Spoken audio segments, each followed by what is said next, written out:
Welcome, one and all, folks, to the KOE Nation, to Hazard Analysis, to the Big Buckin' Empire, folks. I am your King of Extreme, Phil KOE, the man of the hour, the man with the power, the man that makes the other podcast cower, the prince and potentate of the political parlance, the lord of the Scottish Highlands, and one damn handsome man, if I do say so myself. Folks, I am so thrilled to be here with you, and let's make sure that you are getting... Yes, you are getting every beautiful, beautiful, sweet, soft summer sound that is my voice. And it is a pleasure to be here with you, folks. Tony will be getting here a little later. Tony and I are going to be discussing something. Folks, let's be frank. We are in truly historic times. We are in moments and times that have never been. And speaking of never been, now I must take a shot of gin. And I will get that ready for you just in a moment. But yes, great. We like basically America sadly is getting ready for its own Sardaukar chant. Hamburger, hamburger, cheeseburger, Big Mac Whopper, hamburger, cheeseburger, Big Mac Whopper. Now, I've actually been told I can actually do Mongolian throat singing pretty well. Like, I can actually hold the note very long, too.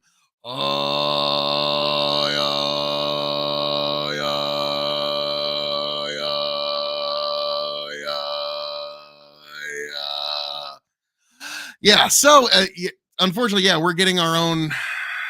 Getting ready for the Sardaukar chant. Thank you. The fact that we got a Sardaukar reference right off the bat, which I'm pretty amped for Dune too. That's gonna be pretty awesome. But God Almighty. So, folks, welcome as we are in these truly historic times. Truly, these are moments that could very well be the end of human history. That is true. That is very, very true. I don't like using apocalyptic language like that, but it is quite possible. Like, we all have to acknowledge that we are closer to the precipice than we've been in a very, very long time. Bandit. So Phil doubles as a didgeridoo. That's kind of what Mongolian throat singing does with your throat, is you're kind of vibrating. Like, you can feel like your vocal cords are vibrating in a way that you're very, very much not used to. And don't get me wrong, I enjoy doing it, but it does actually kind of wear on your cords if you do it like excessively. Like, if I were to just Mongolian throat sing for you for like 5-10 minutes, I would definitely need something to deparch myself, if that makes any sense. So, the war in Gaza has truly moved to another level. I haven't been keeping too much track today because I took my daughter out today and I had a wonderful time with her. We went thrift shopping because she had she just wanted to look, and I actually did find a suit coat that actually fits me. So there's now another navy blue now there's a new navy blue that's getting added to the repertoire, if you will. Let's see. Ben, now do that is SMR. I don't know what that means. Are you talking about ASMR? Because I that could be something that some people find soothing if you go, whoa.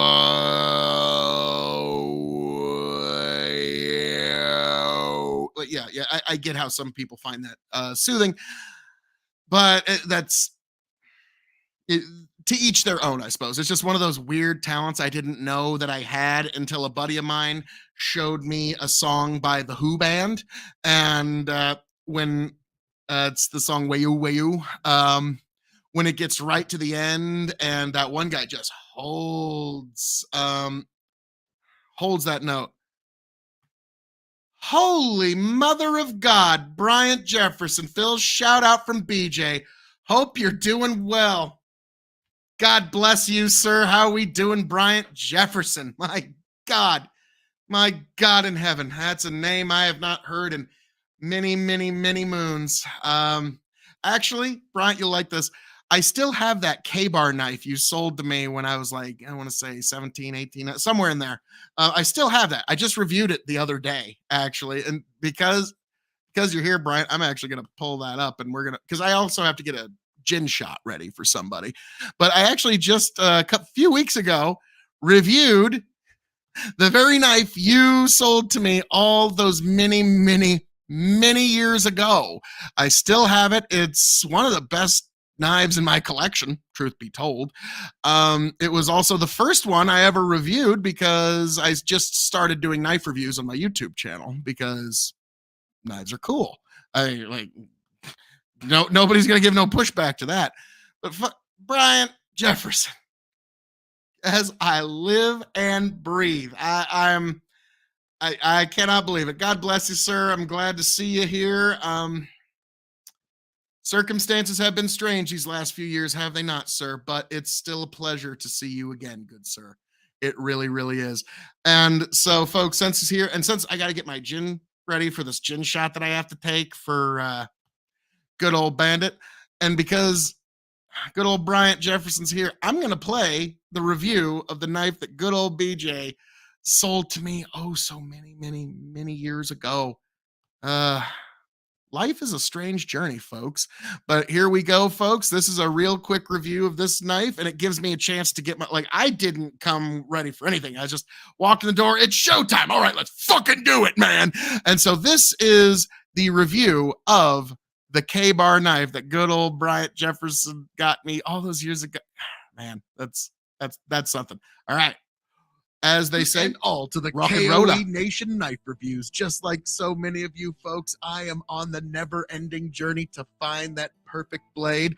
We're going to grade every blade on a 5-star scale as a tool, as a self-defense implement, and as a knife overall. Also, would we replace this knife if we lost it, and should you add it to your collection? Most important of all, without further ado, let's get to this knife review. And what a review this shall be, because, folks, I'm here to review the venerated K-Bar. Yes, the K-Bar knife, one of the most recognizable knives in all God's creation. I mean, there it says right there, K-Bar. So this is a legitimate K-Bar, and this is one that I have owned for decades. I bought this when I was, I think, 19 or 20, so I've had this for a very long time.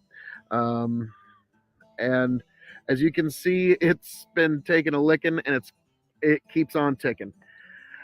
I lost this knife for like 7 years. It sat in a box in my shop for about 7 years, and then I found it, and I was like, oh, sweet, because I use this for all manner of things. Because to me, what impressed me about the K-Bar the most, I know like a lot of people have like, that's what sold you. You can use the bottom as a hammer. Yep, you can use the bottom as a hammer, and I have many times, as you can plainly see. Yeah, I've used and abused this knife and have given very little consideration to its cleaning. And over the years, there's a little bit of rust on the tip you can maybe see just from general use and abuse. This is the gold standard for knives going forward here at the KOE Nation. So I'm going to grade this on a few 5-star scales. 5 meaning you have to have this knife before you shuffle off this mortal coil. 0 meaning pass it on by. The KOE Nation has advised you well. So, fixed blade, formerly United Cutlery, now K-Bar, which apparently the name comes from like... Somebody wrote in a letter that they alleged that they killed a bear with this knife, which, don't get me wrong, it's better than harsh words. But I'm skeptical of one guy's letter. We're going to grade this as a tool, as a self-defense implement, as an overall knife, whether you should add this knife to your collection, and whether I would replace this knife if I were to lose it. So, on a 5-star scale as a tool, I'm going 5. Okay? the hammer sold me, and a friend of mine in the Marine Corps said that this indention here can be used in some sort of fire starting. Fascinating to me. The serrated blades, serrated actually is an added bonus for me. I've always been a fan of serrated edges. I think they do wonders. So yeah, I'm definitely a fan as a tool. I've used this as a tool, and it's been more reliable than some tools. So 5 stars as a tool. As a self-defense implement, the K-bar has killed a not insignificant number of Nazis during World War II. That's worth noting. Now, to me, just its value as a tool is all I would need to keep this knife in my collection. But as a self-defense implement, you can get a really good proper grip and in reverse grip as well. Again, this is the gold standard, so I'm gonna go 5 stars as a self-defense implement, and I don't throw that out kindly, but it's got the proper length to do really what you need to do if you were ever, and God, I hope you never are ever called to defend your life. In terms of an overall knife, in terms of reputation, recognizability, in terms of its, the thing's basically a sharpened pry bar. Normally, fixed blade knives, I dock points because you have to have some sort of external construction to carry the knife on you. In this instance, this particular polymer sheath, which has lasted, it's done as well as the knife. The sheath is done spectacularly. So, in terms of an overall knife, I gotta give it 5 stars, folks. 5 stars is a knife. Now, should you add this knife to your collection? I would say absolutely yes. And then the more important question, would I replace this knife if I were to lose it?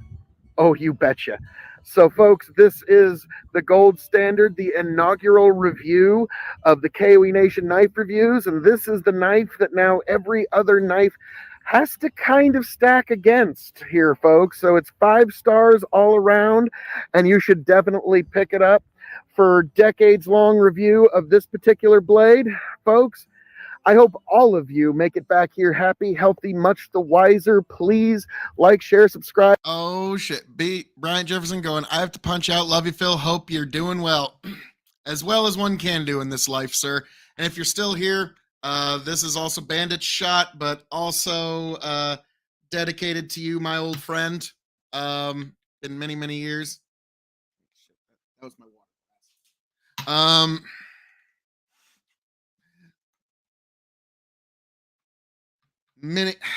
Goodness gracious, sir. Been so many years, but I hope that this finds you well.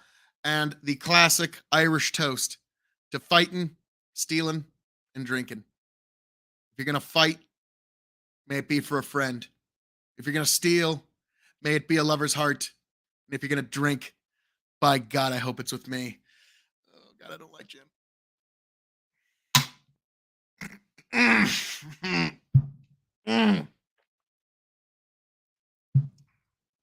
Oh, yeah, the audience knows I don't like gin. That's why they make me do it, because my audience loves me. Oh, God, that's awful. That's terrible. That's not good. But Bryant Jefferson, God bless you, sir. Travel well. So, folks, that's a good way to start off an episode. An old friend coming back through. I won't get into all the different twists and turns he was there in my life, but I will never forget when he sold me that knife. He had just like his dad would have been so proud. The way he put it, like, so Phil, do you have said monies for this knife? Like, I was like, oh wow, well done, sir.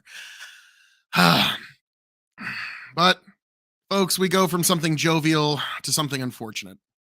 We go from the Midwest to the Mideast. And I know that seems flippant, but there's not a lot to be jovial about in the Middle East. This was something that my dad helped lead me to this conclusion when we were discussing earlier, like literally about an hour ago. And I was like, yeah, I kind of gotta open the show with this. I gotta tell people this is a thing. Where it stands right now with the Israel-Palestine conflict, I want you to hear what I'm saying here. I want you to really process exactly and precisely what it is I'm saying here. As we stand today in this year of our Lord on October 28th, 2023. October 28th, 2023, this year of our Lord, we now, as it stands, there is more catalysts to spark a wider conflict than there are catalysts to de-escalate. I want you to hear exactly what I'm saying. We right now have more ways to wind up in World War III, to wind up in a much wider conflict, than we have ways to de-escalate our current conflict. Do you realize the precipice we are all on? Okay, that's why for years I have rallied and been so anti-war for all of these years, because this is the logical conclusion to it all. When people simply cannot learn to forgive, this is what the conclusion is always going to be. Now, the unfortunate reality of it is at the end of every war, no matter how much both sides hate each other, at the end of it, a couple of people get together in a room and talk it out. And then they figure out what they do from there. That's all war. That's every war. And that will be the eventual conclusion of these wars if it does not lead to an escalation the likes of which that cannot be clawed back from. And I'm afraid we're getting there. We're fast approaching. You also need to keep in mind, like when you say, well, what do you mean? There could be a very real possibility of Arab nations supplying weapons and even troops to the Palestinian side of the conflict. Do you understand what kind of position that leaves Israel? Because they've said this for years. I have two cousins who lived in Israel for years. And one of the cousins, we talked very intimately about the conflict. The other cousin, very, very nice person. She gave a very different perspective on it, which was very enriching. But my other cousin, we talked deep about it. And the thing that a lot of folks in Israel have been worried about is like, well, we're surrounded by Arab nations that are hostile to us on all sides. And for years, that was something that was just kind of hand waved off by the West. That's a real possibility, folks. That thing that was just sort of hand waved off is now a variable in the algebra equation we have to consider. And so I pray for peace. I pray for peace, knowing that it's probably not going to come. I'm going to pray for it anyways, because we know no matter what side you take, and sides is such a stupid way of putting it, whatever side you take in this, like I'm on the side of humanity, but this is about to get dark. Things are about to get darker than we've known in this entire century. And this century has been bathed in war adventurism blood. And I fear we haven't even seen peeled the beginning surfaces of it, which is terrifying. So, folks, I'm wondering what you think out there. Where will this wind up? Now, the unfortunate reality of it is, and we all know this is true, there will be no peace in the Middle East. There will be no peace in Israel, Palestine, whoever, the Israelis, the Palestinians. There will be no peace at all until everyone acknowledges Jesus is Lord, until everyone there acknowledges that Jesus is Lord, the only Son of God who was crucified and died for our sins, there will be no peace, because only Jesus grants peace. And so I pray for the least amount of death and suffering possible, knowing that ultimately, while the sides are what they are in this conflict, there will be no peace. I pray that that changes, but ultimately,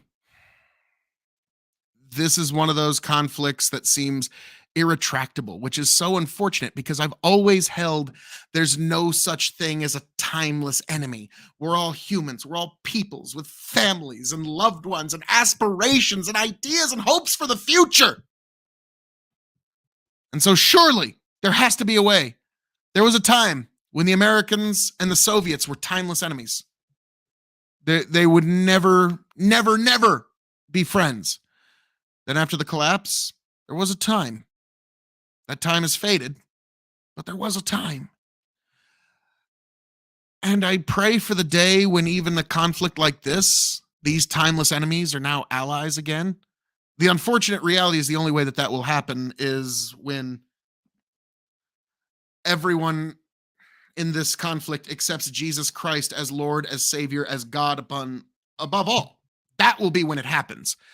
Until then, I pray for the safety of as many human beings as possible, because in the last 2 years, and especially the last 2 weeks, we have heard so many people scream havoc to let slip the dogs of war. And the devastation on our species, I fear, may be immeasurable. It may put us back, not decades, but centuries, in terms of the progress we could have otherwise had. Because I'm somebody, one of the reasons that I'm anti-war, and a lot of people, like, don't get me wrong, it's the moral reason first. The moral reason is you are grinding up the children of God in your war machine. And I always tell people who advocate for one war or another, I always say, who would Jesus bomb? They never seem to have a good answer for that one. One moment.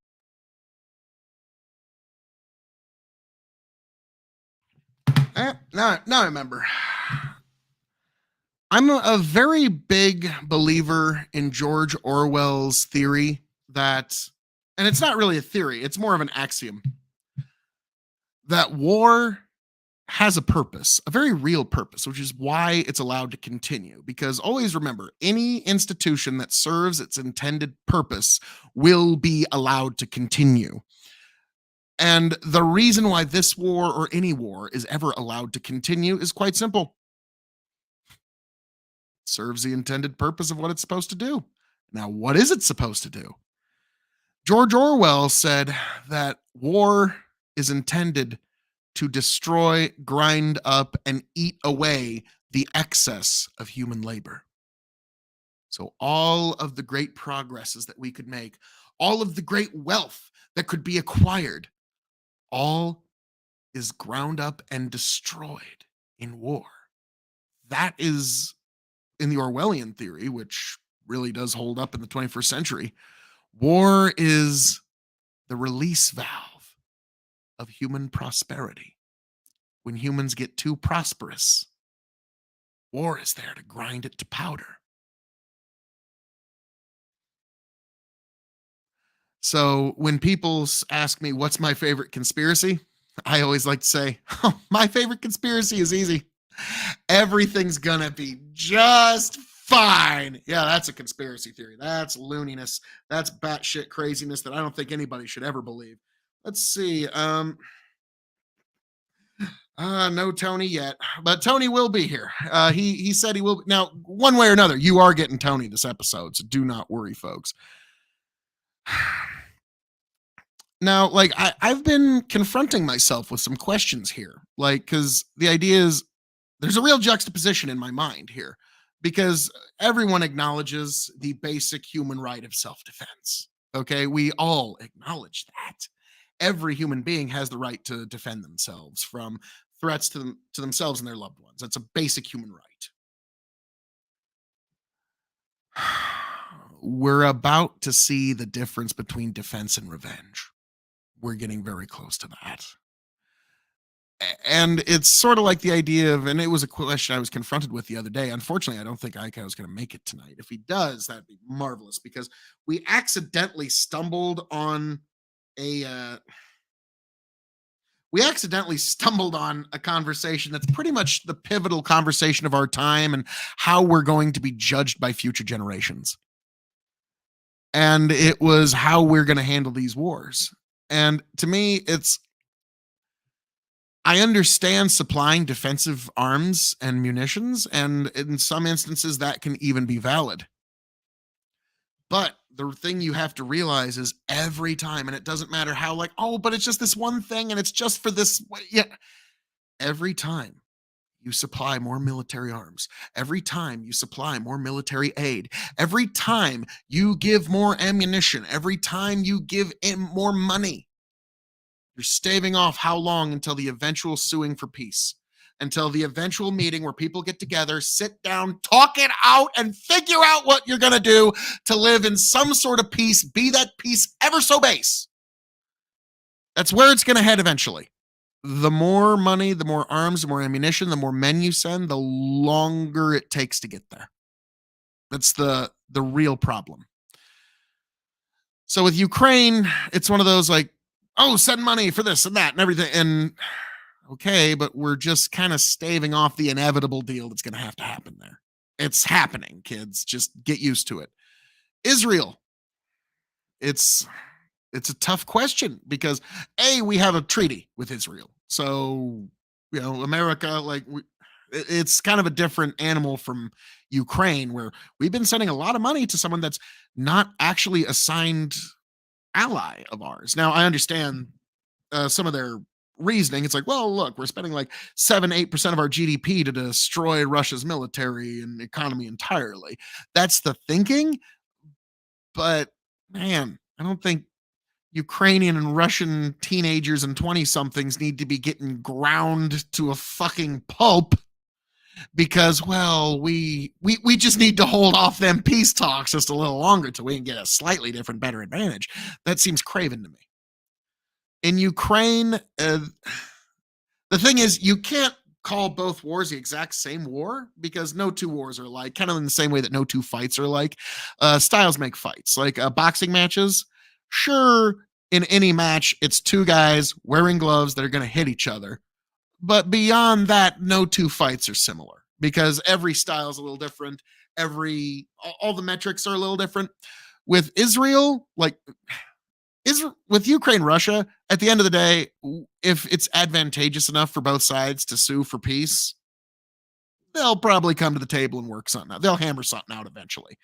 Like whether we like it or not, Russia, Ukraine, they're probably going to hammer something out at some point. Okay. The Palestinian conflict's a little different. Like when Israelis say this is an existential crisis, like normally when people say existential crisis, it's hyperbole. This is not that case. This is a legitimate existential crisis for the Israelis. And there's no good answers here. That's the problem, is there's no good answers because we all know, like, okay, Israel is going to defend itself and it's going to ensure its safety. We all know that's going to be a little farther than any of us would ever anticipate or okay. All right. Like the minute I heard they turned the water off, I was like, fuck, this is getting dark. This is getting fucking dark fast. Now, what's funny is my cousin, she lived in Israel for several years and she goes there and visits friends all the time. And when the attack happened, I was like, oh, fuck, my cousin's not wrapped up in this shit, is she? And so it took us about a half day to get a hold of everybody to figure out she was in no harm in that way. It wasn't even, I don't think she was even in the country. So, but we were worried. It's my kin, you know what I mean? So, but yeah, when, one moment.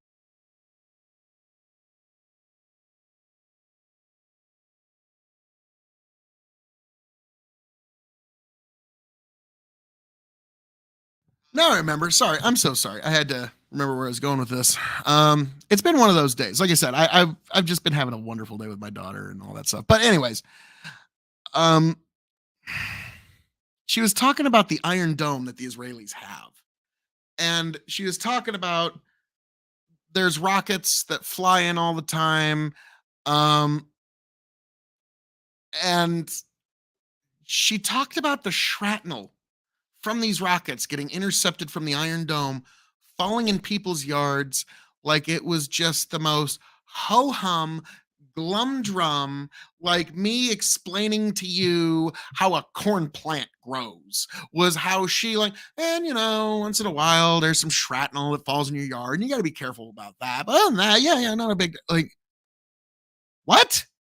Like, so the reality of their, like, the Palestinians clearly, evidently, as you can see, is what happened on the 7th of October, pretty much just want any and every Israeli they can get their hands on dead or kidnapped or inconvenienced in some way, shape, or form. Like, no matter whose numbers you look at, like, I remember the early numbers were like 1,000. Now I think we're like 1,400. Even if it's 100, like, this is barbarism. Like, it's like, this is a traumatic event for the entire nation of Israel. And we all kind of know that. I'll never forget how my barber, when I was a wee little kid, I actually grew up with an old school barber. I'd go sit in his chair and he would, chat me up about all kinds of stuff. Now, he's a Blue Dog Democrat. But he straight up, like, because he explained to me when I was a wee little tot, the Israel-Palestine conflict, and he put in a very, very simple terms. Well, if the Jews get beat up enough, or if they get hurt enough in a conflict, it's not going to be good for the other side. I said, why do you say that, Chuck? And he goes, well, you see, the Jews, they don't believe in turning the other cheek. No. And he pointed right at his eye and said, they believe in eye for an eye. I was like, huh? Really? And that, like, I was like 7 or 8, sitting in the barber chair and like all that, kind of like, okay, that seems like sort of one of those unstoppable force meets immovable object. And we truly are at the point where we are going to see the unstoppable force meets the immovable object if things escalate pretty much any further from where they are now.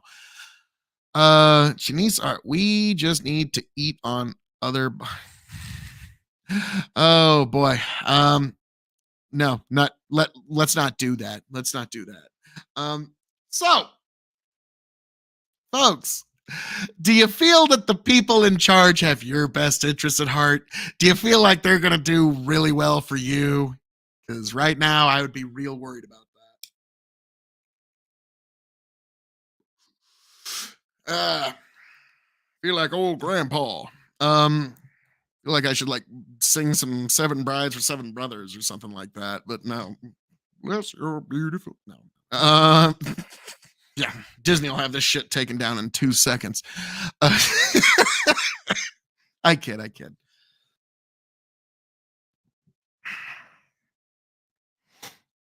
So, let's see. Ben, nope, they are all guilty of treason. Who are we talking about, Ben? Who are you saying is guilty of treason? Oh, the people in charge? Yeah, no, they don't have our best interests at heart. And, like, it's like a meme I dropped on Twitter a few weeks ago, and it's sadly true. And it's not just him, but it's wider. It's a picture of Jeffrey Epstein, all like being all smarmy in the picture, and it says, "They'll blow up the entire planet before they show you my list of friends." And yeah, like, maybe if not necessarily that, it's just that there's wider motivations they have that have nothing to do with helping us or governing us or doing anything other than brutally ruling over us and keeping us as good little tax cattle. Like, that's all they care about in regards to us. Like, the people who are running DC right now don't give a fuck about you. Okay? Like, I'm sorry. The people in the White House, the people that are running the Senate, and maybe okay, there's maybe a handful of folks in the House right now that give a fuck about you, and it's certainly not in the Democrat side nor in the fucking never Trump side of the grand old party.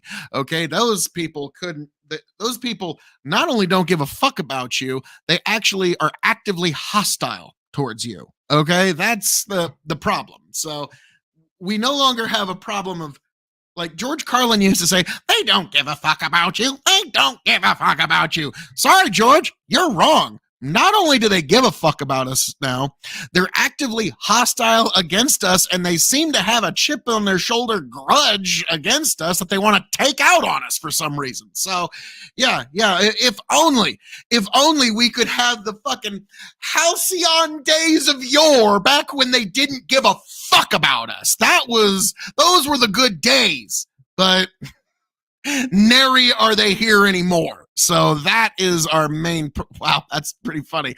The halcyon days of yore, back when our politicians just didn't give a fuck about us. Those were the days. It's like I always say, be happy you're not getting all the government you actually pay for. Because, oh, fuck. Like, Ben, could you imagine if we were getting all the government that our taxes are truly paying for? Oh, fuck. Yeah, no. Now, Ben goes, both parties are junk. Here's the thing. I totally understand that perspective, but I always push back on it when people say they're both like, no, whether we like it or not, the Republican Party in this, and I've got a lot of problems with them, trust me. But there's still an element that's savable, and there's still a piece of it that's good, okay? The Republican Party is, and whether you like it or not, the only institution in the United States of America that is standing between us and 80% taxation. And you know I'm right. Like, it's the unfortunate reality. So I understand that the Republican Party is not perfect. It certainly is far from it.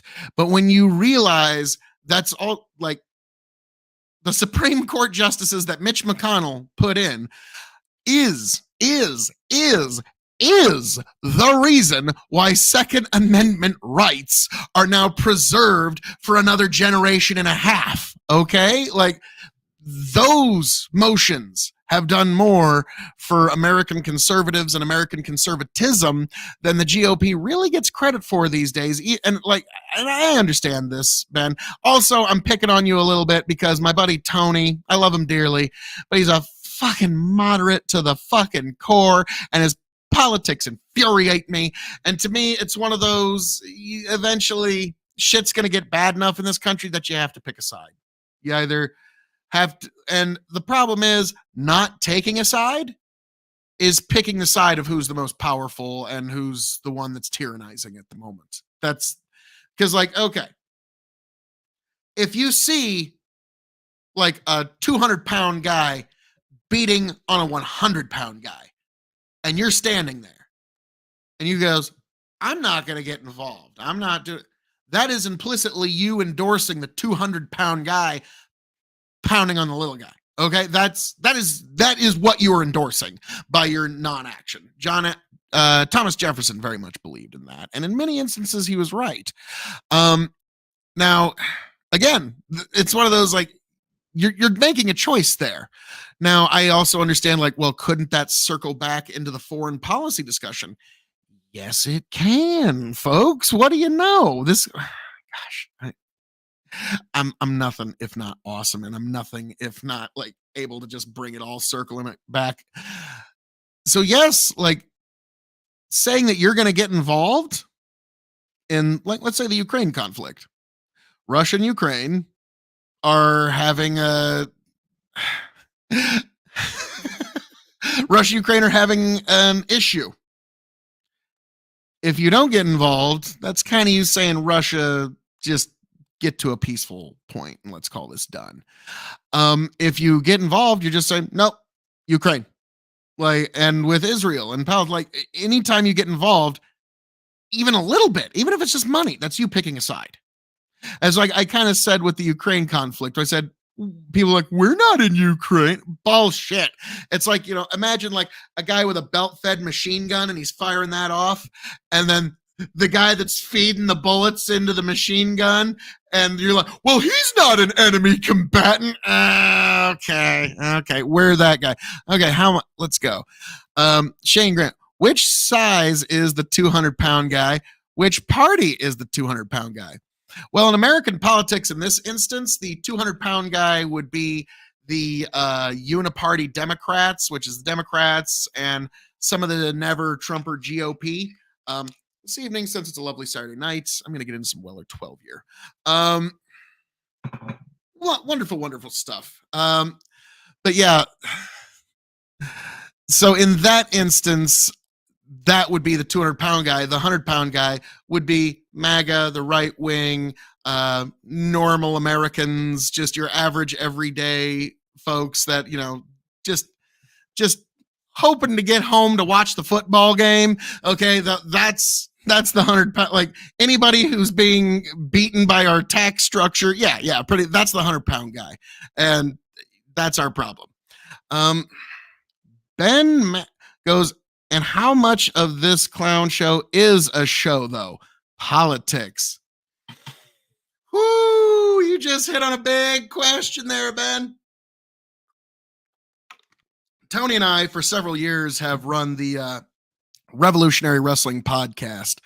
And Jesse Ventura's always kind of had the joke that a lot of people don't know that politics has a lot of similarities to professional wrestling.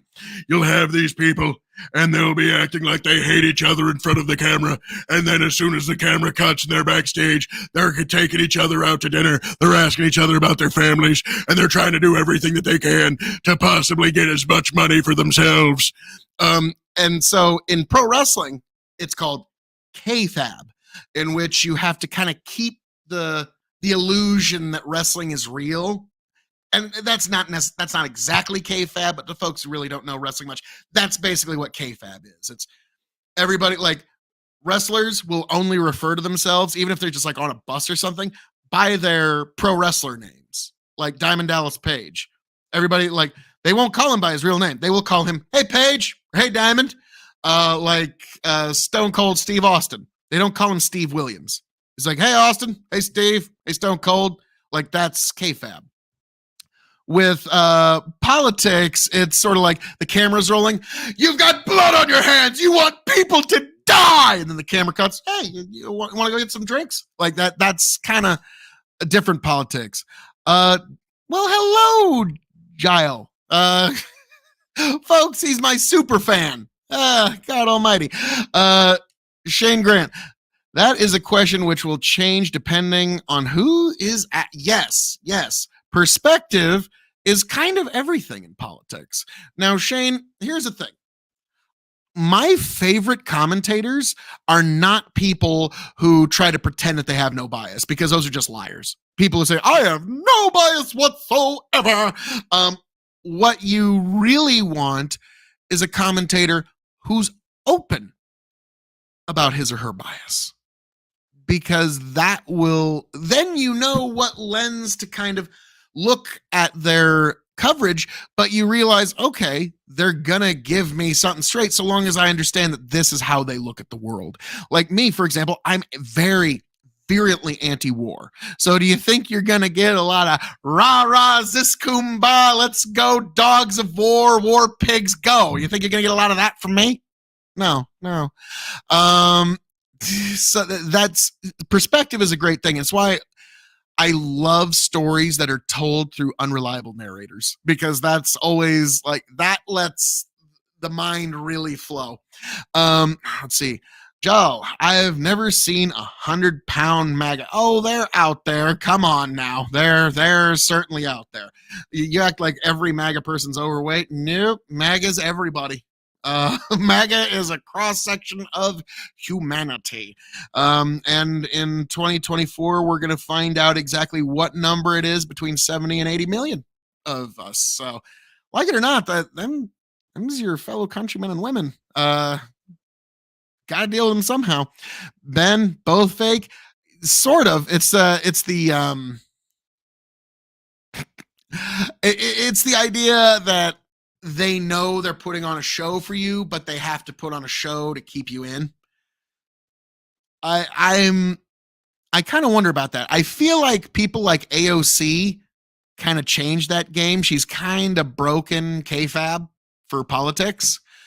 And like, I know that's like, oh, AOC. Like, that's not what I'm saying. What I'm saying is she like when like she was going after Ted Cruz on like the January 6th stuff, like you tried to have me killed. It's like, okay, the backstage cooperation ain't there no more.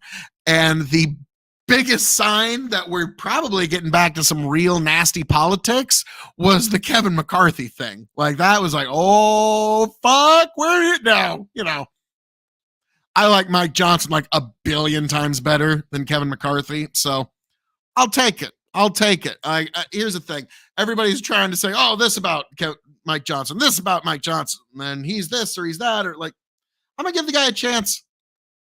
He was a good pick. He wasn't Jim Jordan, but he was a good pick that I think we can get a lot out of. Now, what's funny, what I think is actually kind of funny, is people, and I even got into a Twitter exchange with one Nate Dallin on this exact idea where people are saying, well, folks don't really know very much about him. It's like, the motherfucker's been in Congress since 2017, okay? When he got elected, Despacito was on the fucking charts, okay? All right? Like, what the fuck are you talking? Imagine Dragons was fucking topping the charts when this motherfucker was getting elected, and we're acting like we just don't know nothing about him. Okay, then that is a spectacular, stupendous, astounding failure on the part of our press. That for 7 years this motherfucker's been hanging around Congress and they don't know shit about him. Like, do you do anything other than just Google on your own phone? Like, what do you actually do other than like? And especially, have some of you noticed this in the last few years? You'll click on one article, it's like, okay, whatever. You go to another article, it's the exact, like, word for word, the previous article you just read. Like, not even a little, like, word for fucking word. And that tells you, okay, yeah, these motherfuckers aren't even trying anymore. And people wonder why newspapers are dying out. It's like, before I move on to any of the other comments, it's just one thing I'm going to mention. For me, it's kind of a hard and fast rule. I do not support any newspaper or any news site that hides their information behind a paywall. I will not support them in any way. Like that's what, like I will not subscribe to them. I will not give them my personal money. Just I'm not going to do that because I feel like in the 21st century, you're pretty much violating the very notion of journalism. You're not interested in being a journalist at that point. And I've had lefties push back. Well, how are newspapers supposed like they got to support themselves somehow, and they have to. Like, yeah, when the car was invented, that was devastating for the buggy whip manufacturer. It was fun. It was a bad day for them when the car got invented. And I know this is going to be hard for some of you to say or some of you to hear, but especially in the news industry, especially journalists, that there might be changes in the way information is disseminated in the information age. Yeah. Like I know that's fucking crazy. That's fucking nuts.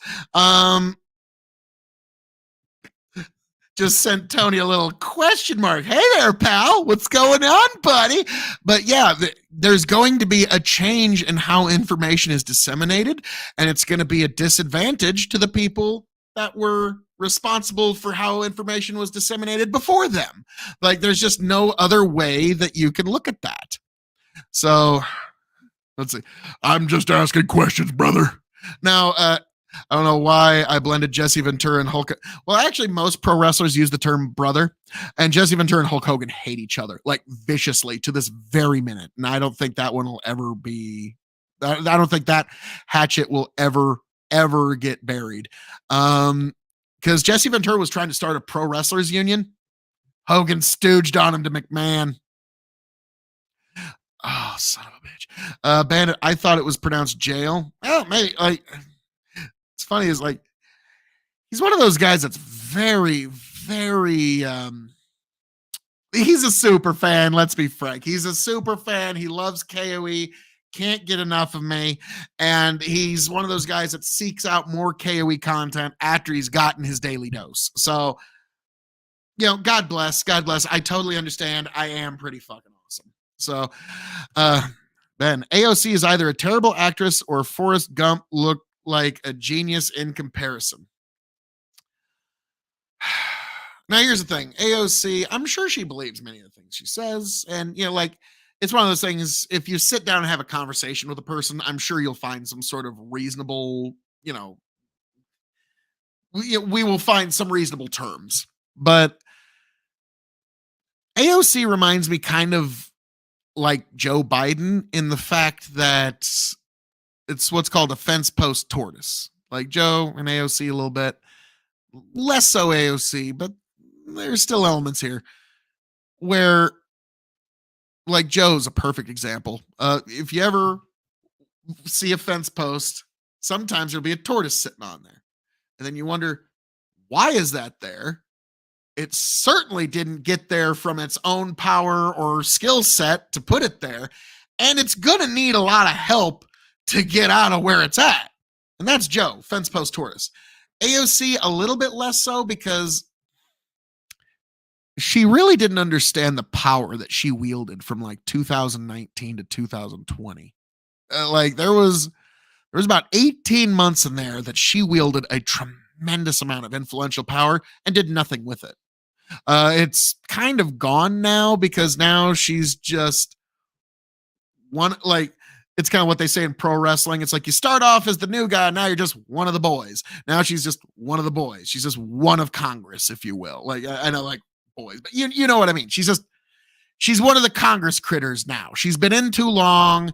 She now has very, very strong opinions about budget subcommittee appointments. And that's, you've been in too long, AOC. That being said, somebody like AOC, I don't know if it'll necessarily be AOC, but somebody very much like her will be the president of the United States. So sometime within the next 5 election cycles, maybe 6, but 5 election cycles, I'm going to say. I'm not going to say necessarily it's AOC, but there's going to be some political creature that will arise that will, the things that will come out of this creature's mouth will rhyme too much with what AOC says. Ben, have you seen that video about news stations all saying, yeah, and that there's a lot of those. It's not just one or two stories. The news is kind of lazy. They just kind of get their briefings from the government and just kind of go with that. And they don't investigate any deeper because if they do, they might lose that cushy job of folks in the government just feeding them what it is they're supposed to say. So yeah, that's unfortunately not going to get better. Bandit, there's a thing called ad money. Newspapers have been doing it since the advent of the news. It's funny. Yeah, you could advertise. Rather than forcing your reader to pay an online subscription to read an article that is literally 2 clicks away on another site because you just copy pasted it from somebody fucking else. So yeah, it's starting to get a little insulting. Oh, son of a biscuit. Bandit's letting me know I need to be ready for some more gin. You're such a cool cat. Bandit, AOC should have pulled a Matt Gaetz on Pelosi. What do you mean by that? I must not be in on the joke.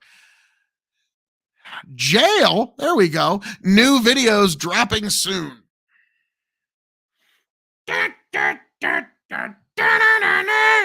Oh yeah, and I think it's James Adomian's joke about Jesse Ventura. It's a great fucking joke, and it's like, if I'm elected president, I will recognize straight marriage, gay marriage, and lifelong tag team partnerships. Just beautiful. It's like, and also, I have served my country above and beyond any other candidate. I was in the Navy SEALs and During the 1980s, I bravely served my country as one half of the AWA Tag Team Champions. Like, yeah, I fucking Jesse Ventura. I love Jesse Ventura. He's 1,000 miles out of his goddamn mind, and I love everything that, like, it's just, I love it, and it's insane, but I want him to talk more. Like, it's great. Now, would I want like Jesse Ventura in the room with me to talk? I don't know if I really would, because it would be like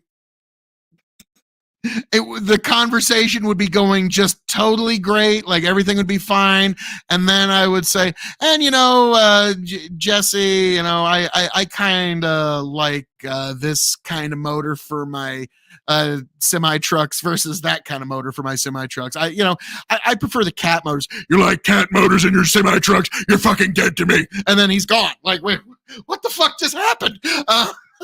So yeah, I do love me some the Body Ventura. So God Almighty. Now, I remember during the 2000 election, there was one poll where more people knew who Jesse Ventura was than Al Gore. That's scary. That the Body could have been the fucking president of the United States, because I love him. God Almighty. There's some times he like, I love the fact like he was on his show Conspiracy Theory, which was another James Adomier joke where he goes, you should just call that show Questionable Information. But like, now this is my personal joke here, because I remember I was watching this with my brother, and he's on this boat and he's like going to fucking, like, I don't know, like Anthrax Island or some shit. It's this place where they store all the fucking diseases in the world. And Jesse Ventura just shows up on a boat wanting to get on the island, and he's shocked that a bunch of boats show up and say, no, fuck you, get the fuck out of here. And he's all like, can you believe that they wouldn't even allow a former governor to look around the fucking disease island for a while? Like, dude, you throw that fucking card out way too much. Like, whoa, bro.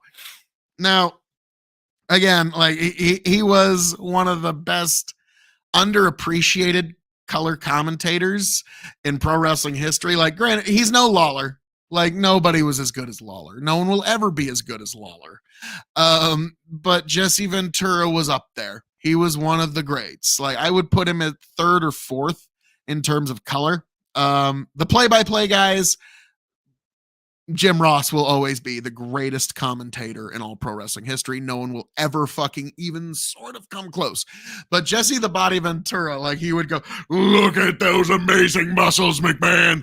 Look at Rick Rude, McMahon. Look at that body. Look at that. Will you look at that incredible physique, McMahon? Or in some cases, look at that Monsoon. Can you believe, have you ever seen anybody lift up 500 pounds above their head and drop it onto the mat? Like, he was fucking amazing. I loved him. It was just too bad him and pro wrestling industry just didn't get along. Bandit. She should have rallied Democrats to stop Pelosi from getting the speakership without concessions. If she had done that, she would still... Yeah. Now, granted, she listened to the wrong people. They said, no, you need to get along once in a while. No, that's not what she represented. Now, granted, somebody said you need to actually eventually represent the people in your district at some point, but AOC was, not anymore, but was one of those rare political figures that represented so much more than just the district she represented. And sadly, that's gone now. The magic's kind of faded. Like I said, she's just another one of them. Hang on. I got a couple. Ben, I'm glad she didn't. They might have passed universal health care. Boy, that's going to be the eternal carrot that they're going to dangle in front of the Democrats forever that they're never going to get, are they? Bandit, sounds like Trump if he was a pack-a-day smoker. Make America great again. And we're bringing back menthol. Like, that would be kind of hard. I don't think he'd be able to talk as well. Brandon, I like Bobby Heenan just as much as Lawler. Okay, I have to get into this for just a moment. Bobby Heenan, some of his best work, sadly, is kind of lost because WWE hasn't transferred it over to the network yet. Where they did is broadcast WCW Saturday Night. I think it was on TBS.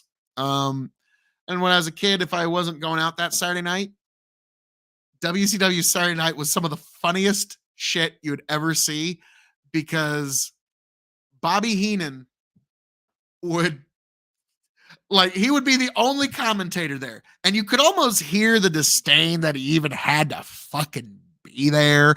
And he would just go out the Villanos, every one of them, they come from a long, long line of wrestlers. Let me tell you, the Villanos, their brothers are wrestlers. Their uncles are wrestlers. Their father's a wrestler. Their grandfather's a wrestler. Their grandmother's a wrestler. The dog at home is a wrestler. They're all wrestlers. And I just loved that shit. And anytime it was Bobby, it was worth it because he would just roast what he was saying because it was a bunch of jobbers and developmental talent. And so who cared? And Bobby had seen enough bad wrestling in his life that he didn't need to anymore. Yeah, WCW Saturday I had the bet, because Bobby just goes the fuck off because he didn't give a fuck. And that was when it ends. He eventually got kicked off because one of the best episodes, Bobby showed up a bit inebriated. And the execs didn't like it. It was the best fucking episode of Saturday Night they ever did. And of course, the next week, hi, I'm Mike Tenay for Saturday Night. Oh, fuck, click. I'm here for Bobby. I don't give a fuck about the Gambler versus La Parka. Are you kidding me? No, I'm here for Bobby. And so, yeah, those are beautiful, beautiful, precious, precious memories. Oh, shit. We are now in the second hour. So, folks, if you've got a drink you'd like me to take, you can bring it. And it's looking like one Tony G is being a little bitch right now. Let's see if he's anywhere. Steven's like, is the post show still going? I'm just gonna go, show still going. Come on back. Fuck yeah. Steve's good shit. Bobby was that show. Agreed. It was now, okay, Corb, this is on now. Don't do it right now. Wait until this amazing show is over, obviously. But it's on YouTube. If you watch the 1992 Royal Rumble, it's the one where Ric Flair is the second competitor and he needs to make it all the way to the end to win the title. And Bobby the Brain Heenan has a huge amount of money. Bobby the Brain Heenan has a huge amount of money staked on Ric Flair. And the commentary, the real MVP is Bobby's commentary over the 92 Royal Rumble. Because anytime Ric Flair does anything, it's because he's the best and he doesn't need to cheat or take shortcuts. Anytime Ric Flair cheats, well, of course he's got to cheat. I mean, come on, look at the odds are ran against him. And it was some of the best, just Ric Flair apologetics you'll ever hear. And somebody that was helping Ric Flair. Bobby's talking about how he's basically St. Peter's best friend. And then the minute he turns on Ric Flair and pops him 2 seconds later, Bobby's he was a no good smart aleck, no good SOB. What I tell you, he's a piece of dirt, like I said this whole time. And so, yeah, that was beautiful. Oh no, Bandit. Is it that time? And unfortunately, there's no Tony here to make him take a shot. God almighty. Well, Bandit, say the word, and it shall be done for ye. If you truly want it, but you got to say it explicitly. You got to say it explicitly. Let me get a sip of bourbon in that I'm actually going to enjoy. Marbolisa. Oh, God almighty. So, those are just some great pro wrestling memories. Now, this is something Tony and I want to do. We were going to do this, but now I kind of have to tell you the story because Brandon, you'll love this. It's called Gin Time. while I pour this, I'll tell. Oh, so Tony and I were watching Monday, or not a Monday Nitro, but it was a Thunder, an episode of WCW Thunder rerun that Tony and I went to go see live back in the year 2000. And Tony had a plan for all this because he wanted to see my reaction. I wish we had filmed it because it was really something. Because there's a Buff Bagwell match in the Monday Nitro card. Now, Buff Bagwell, as many of you may or may not know, is a professional gigolo now. Yes, he's a professional man whore. Or I don't know if he is anymore, but was for a while. And like, I'm sorry if you object to my usage of the word whore. Grow up a little. Jesus, come on. Like,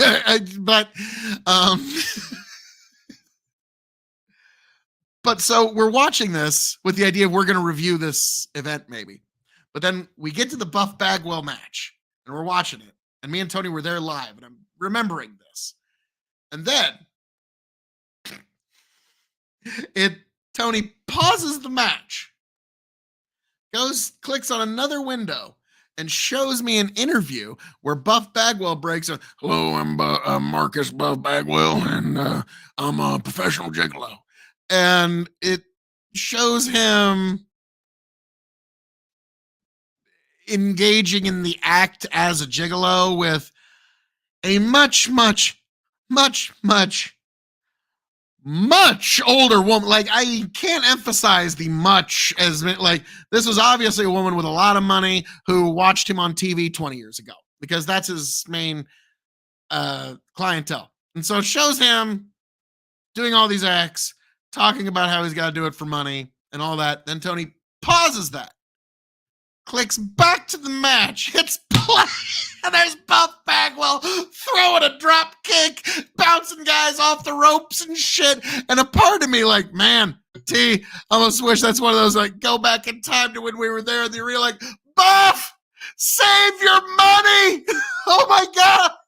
The ring rats you're turning down now. You don't know what you got, man. Oh my God. Like, yeah, that's one of those. It was really something. And now I hear Buff is on the road to recovery, maybe? I don't know. I heard he's in a lot of trouble. Hopefully he finds Jesus, gets on the path of recovery. But to you, good bandit, this is to fighting, stealing, and drinking. If you're going to fight, may it be for a friend. If you're going to steal, may it be a lover's heart. If you're going to drink, by God, I hope it's with me.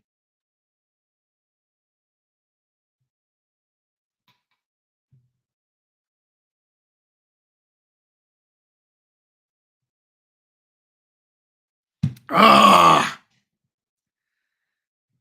Oh, last Saw almost didn't make it. That's awful. That's awful. That's truly bad. Cheers. Bandit Phil talking about whores and then touches his Bible. Hey, that's addressed in this book. Okay, it's not addressed positively, but it's addressed. Brandon Corbett, like, hindsight, definitely. Like, yeah, that's one. Like, Buff, oh my God. Don't touch that crack pipe in 2006 or whatever year it is that got him into it. Because, man, that was really a bit of a jarring thing. He's like, man, oh, poor Buff. He didn't know what was coming. He didn't know what was coming to him. Bandit, I did a shot of Jaeger with you. Well, hell yeah, sir. Hells yeah. So, this has been quite the interesting evening thus far, but now I'm going to get back into some bourbon so I can enjoy my palate again.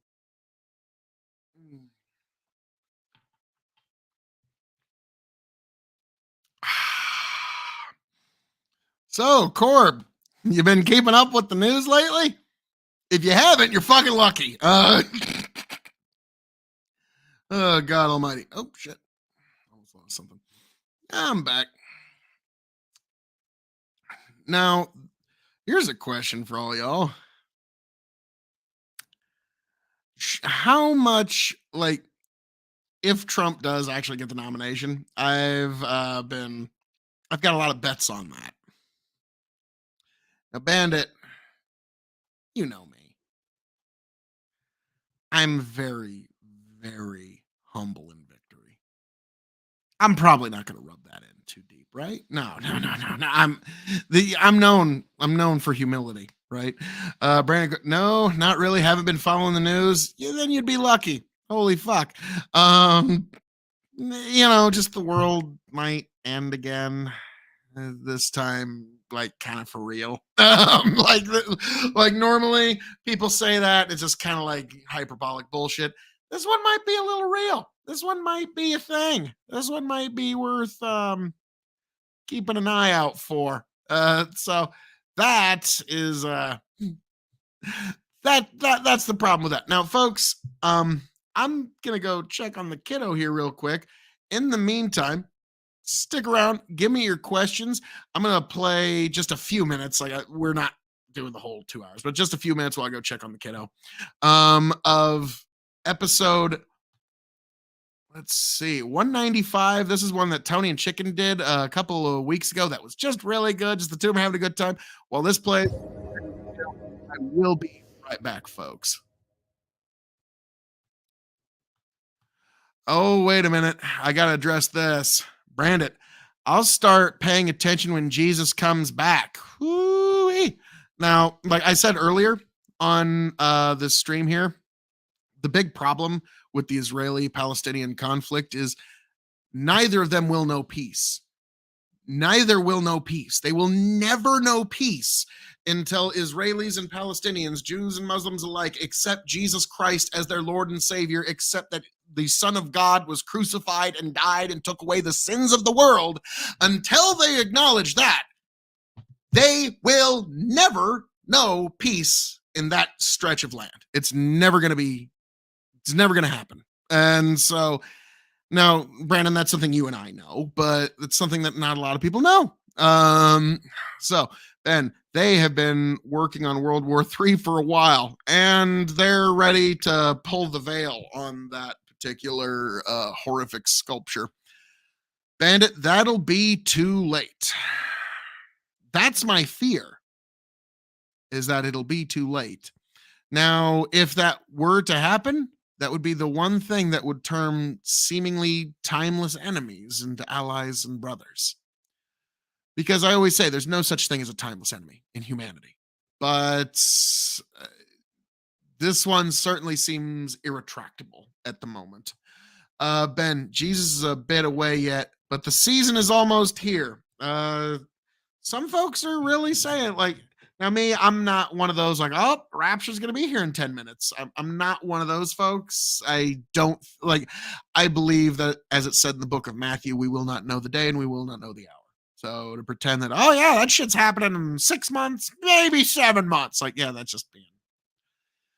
just trying to pretend that you know the mind of the Lord. That's not going to happen. So, but that is going to be the ultimate decider here in this particular war. But all right, folks, I will get back to these points here very shortly, but I'm just going to check on the kiddo. I'll be right back, you beautiful, beautiful bitches. Hello and welcome to episode 195 of the Dog and Chicken Show. I am your 15-time Revolutionary Wrestling Podcast champion, the non-coppa friendly, quadruple distilled, non-chill filtered Tony fucking G. You can find me at Tony the Rod on TikTok and Instagram, and you can also find me as Mr. Brennan of Dads Worldwide, where you can also find me on the Dads Worldwide podcast. Pointed out, you should check me out on real_Tony_G on Instagram as well for all your motivational workout tips, tricks, and okay, really, it's just me posting, hey, I went for a walk this morning. But again, I am Tony fucking G. Welcome back to the Big Buckin' Empire, the Dog and Chicken Show. Like, share, subscribe. And I bet you're probably wondering, why would I like, share, subscribe to one asshole in his basement talking to me right now? He's probably got a choppy internet feed, judging from what it's looking like on my end. Well, I don't know why you would. I don't know. You know, it'd be cool if you did. I'd be appreciative. I hope some people are around to watch what might not be a very long show, apparently. We are live. It is October 7th, 2023, and I'm flying out to Vegas tomorrow around noon. So I was supposed to have a co-host, Chicken, tonight for the first time in a long time. I don't know where he is. Haven't heard from him since like 5. So I don't know. He might be asleep. He might be in jail. I don't know. Hard to say. So we'll see how this goes. Tonight I am sipping on some Wild Turkey Rare Breed Barrel Proof Rye. Absolutely delicious stuff. Not everybody likes rye, even bourbon drinkers. I really enjoy it. You know, this is one you got to acquire taste for rye after a while. And I'm one of those guys. I acquired the taste. It's delicious. It's strong, and it is just so elegant. We got some comments. Grow the Farm Up. He's still mad about the fudge round. He is. I guarantee. I actually did start listening to that Oliver Anthony, Joe Rogan episode the other day. I didn't get too deep into it, but it was kind of funny to me. Like, he's like, yeah, people are really hung up on like the unimportant things about it, and that was one of Chicken's big gripes, just the fudge round. Yeah, I don't care. I don't care. The point of the message was, hey, times are tough, and people need to see the forest through the trees. You know, that was really the big message. But yeah, fudge rounds. That's more important. Bandit, what's up? Smart money is on jail. Well, the over-unders, I don't know if I'd put the smart money on jail. I'm just going to guess. I think the smart money is on he took a nap and he fucking fell asleep and didn't wake up. And he's just going to sleep through this. So we'll see how far I get. We'll see. This could be fun. This could be really boring. I don't know. We'll see which way this goes. But I'm here. Phil's still harvesting. Who knows? It may just be me. I don't know. Yeah, he's been ducking them LTD shots for a while, so he's got a lot to catch up on. I don't really want to be hungover tomorrow. As I said, I'm flying out of Grand Island, going to Vegas, going to be there 4 days. So, yeah, I don't really want to start my first day there feeling like absolute dog shit. But regardless, I thought I'd have a co-host to take some of the burden off. I do have my millet. Got my millet whiskey, and I got some beers. So I will do this for a little while. If I got to do it solo, I'll go as long as I can, but I can't promise anything at this point, folks. Yeah, because Chicken had he had like 5 things we're going to talk about. I've got none of them. So we'll see. I got some stuff to talk about, though. We'll see where it goes. Grow the Farm Up, 2010 Chicken, 90% jail. 2023 Chicken, probably asleep by 9. Yeah, okay. Fucking nailed it. Yes, Grow the Farm Up, fucking nailed it. Yeah. I would, you know what? And that's the thing. It's 9:36 right now. I am normally in bed right now. I have been for the last several weeks. I've been getting my ass in bed early. I've been getting up at 4:30 in the morning, going for a walk, trying to get 3 to 5 miles in the morning, doing a step challenge. We just finished that, trying to stay in the routine.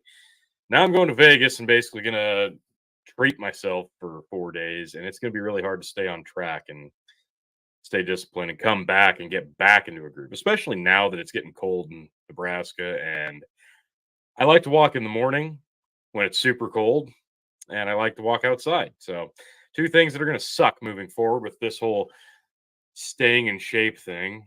We'll see how I do. Bandit, I'll at least give you as much time before pulling that trigger. Thank you.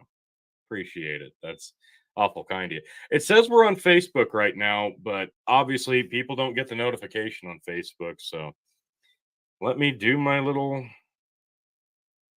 Oh, hey, look, is live now. Is it?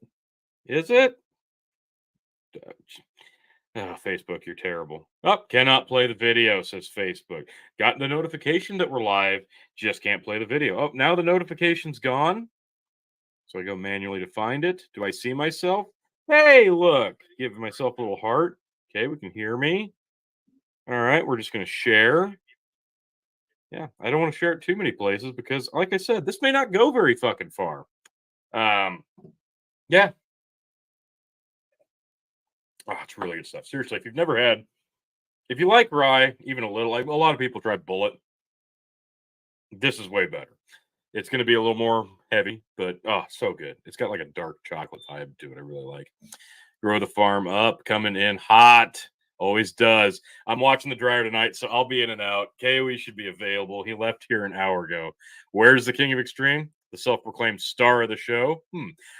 I would not put my money on him being here tonight. Grow the Farm Up. If you gave him a chance to escape during your stretch right now, the last thing he's going to want to do is jump on this live stream. I guarantee it. Because let's be frank, there are some deep, dripping, sopping wet Bible pages that he just cannot wait to get his fingers in and get to flipping.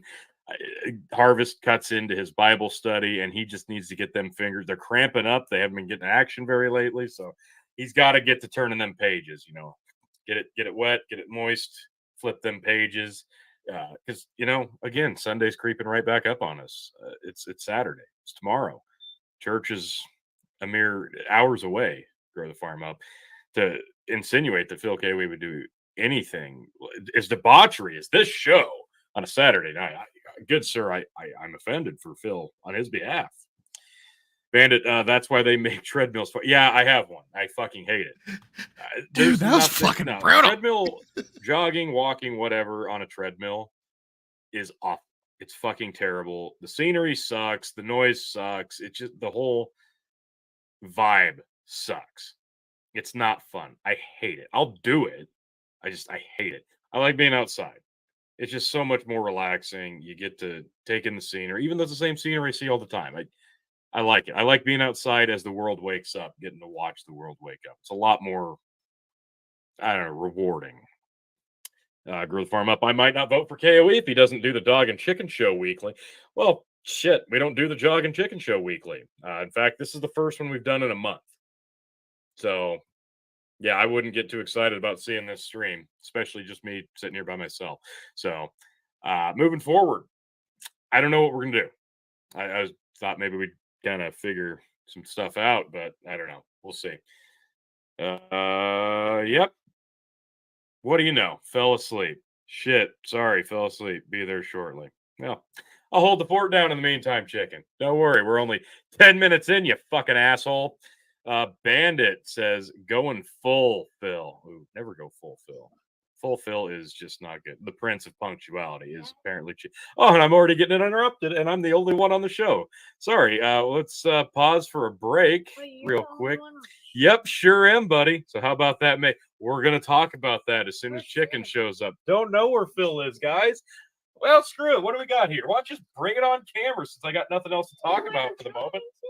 All right, what do we got here?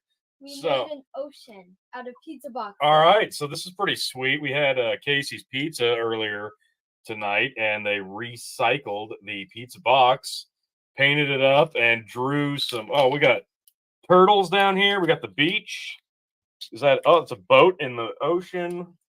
There's an island. We got an octopus, a blue whale, another one. That's pretty sweet, guys. Peyton and Stryker, nicely done. Love it. You guys did great. Great project. Thanks. I'm gonna go to bed. And now you're gonna go to bed. All right. Yep. Good night, In the buddy. morning, we're gonna have to do some more taping on that, and we're gonna have to make the stream. Where can people find you, buddy? Stryker G. YouTube. What? Stryker G. Stryker G on YouTube. Yes, make sure you go like, share, and subscribe. Subscribe to Stryker G on YouTube. We're almost to 200 subs over on Stryker G's YouTube channel. He's my cameraman. I am. Yes. All right. Now. This is a cameraman. All right. Cameraman reveal. Yes. All right. Thank you, guys. Yep. Good night. That was adorable. Oh, and good night, Jared. Love you too, buddy. Drink. What do you want? Will. Yeah, fuck you. You're late. Grow the Farm Up. Oh, I'm excited. Well, Israel's at war again. Probably got hours of content there. Might actually be able to get Tony G stories in while you get. Oh, come on now. As soon as if I started talking about something I wanted to, then they'd show up. Proof of flat Earth. Oh God, no. Oh my God, no. Disgusting. There's no proof. You know why there's no proof? Because the Earth's not flat. We've talked about this to no end because only gullible people that want to believe that believe that. That's just how it is. No, the kids interrupted. The rule is drink. Okay. All right. You are correct, sir. That's a social. Oh, much better. Whew. Now I'm getting notifications on Facebook. It's just it's a free for all over here. Oh, what do we got here? The Empowered Man podcast. Been a while since we've seen you. Got to hang out with Phil a few weeks back. Had a good time, he said. I'm doing all right. I'm waiting for my co-host to show up so we can actually get the show started. We've got some stuff we're going to talk about tonight, and we'll see where it goes. Nothing. This is the laid back show. This isn't the overly serious debate panel show. This is just we're relaxed tonight. It's a Saturday night, having a couple drinks, and yeah, I'm going to Vegas tomorrow, so I couldn't be doing better. Looking forward to it. It's going to be a good time. In the meantime, while and here we go, fell asleep. Be there in a few. Well, it's been a few. My dick. I'm from the middle. Yes, we remember. Phil said you have pretty good following as well. So glad you got to have a chat with him. We'll have to have you on here back when when Phil gets back from doing harvest. We'll have to do some get you lined up to do another episode on hazard analysis with us. Hopefully I get to stick around for that one. But yeah, stay in contact with me. We'll get something lined up. Hopefully Phil will be back in the ring of things here very, very soon. So we'll get through harvest and we'll get hazard analysis back on the schedule slate. All right, so chicken will be here in a few, allegedly. I'm not holding my breath. We'll see. Drink. All right, well, I'm waiting on him. We started this list. When was it? It's already been several weeks, probably a month or so since I did this last. I don't remember where we left off on this list, but we had a bunch of random would you rathers. I was just gonna stick that on until Chicken was able to get on. So I think we left off around number 9 or 10. So let's just start off with number 10. Would you rather be able to talk to land animals that fly, or animals that live under the water? I think I would rather be able to talk to land animals because that's what I'm going to encounter the most. And the only reason I would want to talk to an animal that could fly is like if I needed like overhead intel. I was about to say that's why I would go with flying animals, because then you know everything. You know what's going on everywhere. So yeah, flying animals way better than ground animals. I would have to go with the flying animals in that one. I mean, tell me if I'm wrong. On something like, as like a drone, like, hey, go scope this out for me, get back to me. I really don't need to talk to animals that live in the water, because if I do, they're probably just going to eat me anyway, right? So that kind of seems pointless. No, that'd be gross. That'd be absolutely gross. I don't want to get eaten by a fucking shark that I said, hey, come here and chat with me. Let's see. Our man says, do you want to discuss the Israeli? Yes. Yeah, that's something we'll have to line up. Like I said, we'll get Phil back in the swing of things. We'll get some topics and we'll get you on. But all right, Chicken should be here soon. Let's go to number 11. Would you rather have all traffic lights you approach be green, or never have to stand in line again? Oh shit. Give me never having to stand in line again all day. I can sit at a red light. That's fine. I'll wait. I mean, it's not like they're going to be longer waits for the red light, right? So I hate standing in line. Got to go with that. Number 12. Would you rather spend the rest of your life with a sailboat as your home or an RV as your... Oh, fuck that. I don't want to live on the water. Give me the RV all day.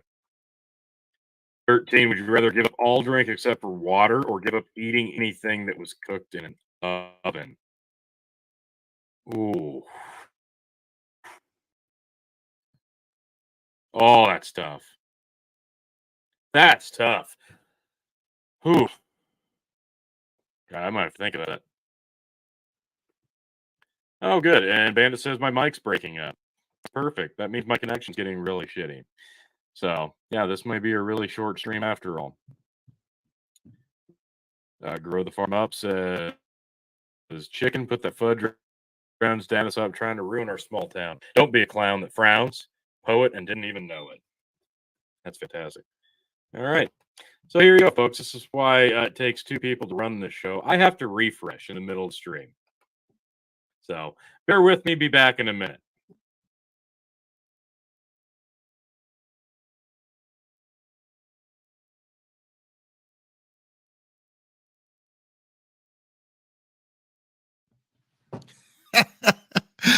Oh, Tony G. Okay, hopefully Tony that G. fixed things. If only. Holy shit. If only.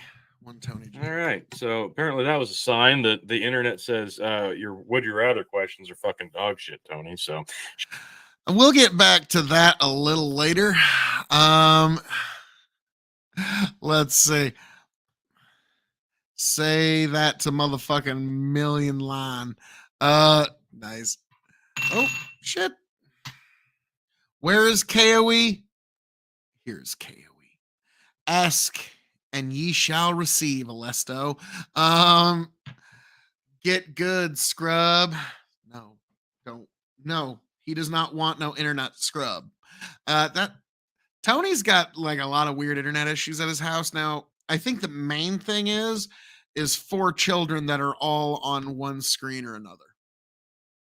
I think like because the weekends where the kids aren't there, like, well, even then it's not that great because like he'll go upstairs and he'll find some tablet that's just on, just looping a YouTube video endlessly for no good reason. And it's like, yeah, that draws your bandwidth a little bit. So yeah, he's I imagine like in a few years, well, many years, when the kids move out, Tony's bandwidth will increase significantly. Alesto, how is KOE today? How is the farm? Marvelous and marvelous. Me and the kiddo had a really fun day today. We went to Omaha and went thrift shopping. She had a great time. I actually found a blue suit coat that actually works. So I'm going to get another suit coat in the rotation. Other than that, we, grabbed a bite to eat in the big city and just had a good chance to talk. Like that's what she really needed is she needed to talk. And she got it out, which that's what hey, at that age, she's got some shit that she's dealing, you remember how weird your teens were? Yeah. There's nobody's like, don't get me wrong, she's doing actually amazing well. Like I'm shocked how well she's doing. Like I always kind of joke. I use the Louis C.K. joke of like she's already a better person than me. I'm just kind of a fat landlord at this point. I'm just here to get her to adulthood in one piece and then have fun. Like springboard into this world, kid, and can't wait to see what you do with it. But so that's what I was doing today. And the farm, we concluded harvest last week. Or was it oh, okay. It was basically a week from today, or basically, if you want to look at it that way. I'm planning on going to church tomorrow. I'm going to be reading from the Bible, the Gospel of John. Actually got the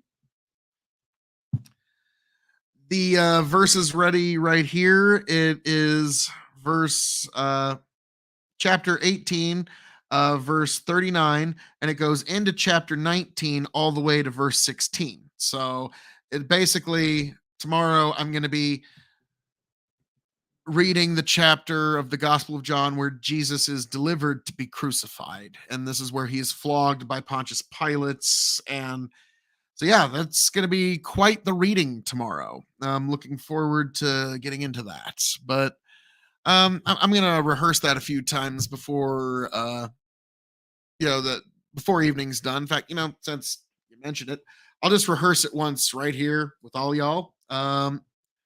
Let's see, where did I put my glasses of extreme? While I look for the glasses of extreme, I'm going to keep playing this video for just a minute or two. That's why I got this video, folks, because in case I need to do stuff like look for the glasses of extreme, it's perfect. Shut the fuck up. But yeah, like seriously, would you rather give up all drinks except for water or give up eating anything that's cooked in an oven? It's tough because you got to have water. So that's a no-brainer. Water's fine. Then I wouldn't be able to drink any more rye. I guess I'd have to go with the oven. Because it didn't say anything like on a grill. It didn't say anything microwave or an open campfire, right? So you can still cook stuff. So I think that's the loophole. That's the loophole. Yeah, definitely. Fuck that. I can't give up my whiskey. I'll give up the oven. I can still use a microwave, air fryer, a stove top because it's not in. It's on. The grill. Yeah, that's a no-brainer now that I think about it. 5 by 5. What did I miss? Now I'm getting lost in track everything. This show, fuck you, chicken. Fuck you, every bit of you. Things cooked in an oven. Yeah, I agree. That's a hands down winner right there. Clearly. There's always exactly. And again, it didn't say anything not in the oven. You can still cook on the oven, right? So yeah, they really should have put some precursors in this. Last one, and then I'll do something else. Would you rather be able to see 10 minutes into your own future or 10 minutes into the future of anyone but yourself? I think I'm going to go with the 10 minutes in the future of somebody else. Because if you're capable of seeing into your own future 10 minutes ahead at a time, I think that would actually drive you insane because you'd constantly be saying, let's see. I don't know what Tony's answer here is, but I would want to know the future of other people, never myself, ever, for any reason. And it's because of, I don't know if any of you know this, but I love Greek mythology, Greek tragedy, and the Minotaur. Most characters in Greek mythology have a comedy and a tragedy. The Minotaur's comedy is that he was a man with a bull's head. His tragedy was that he knew the exact day, minute, and hour of his death.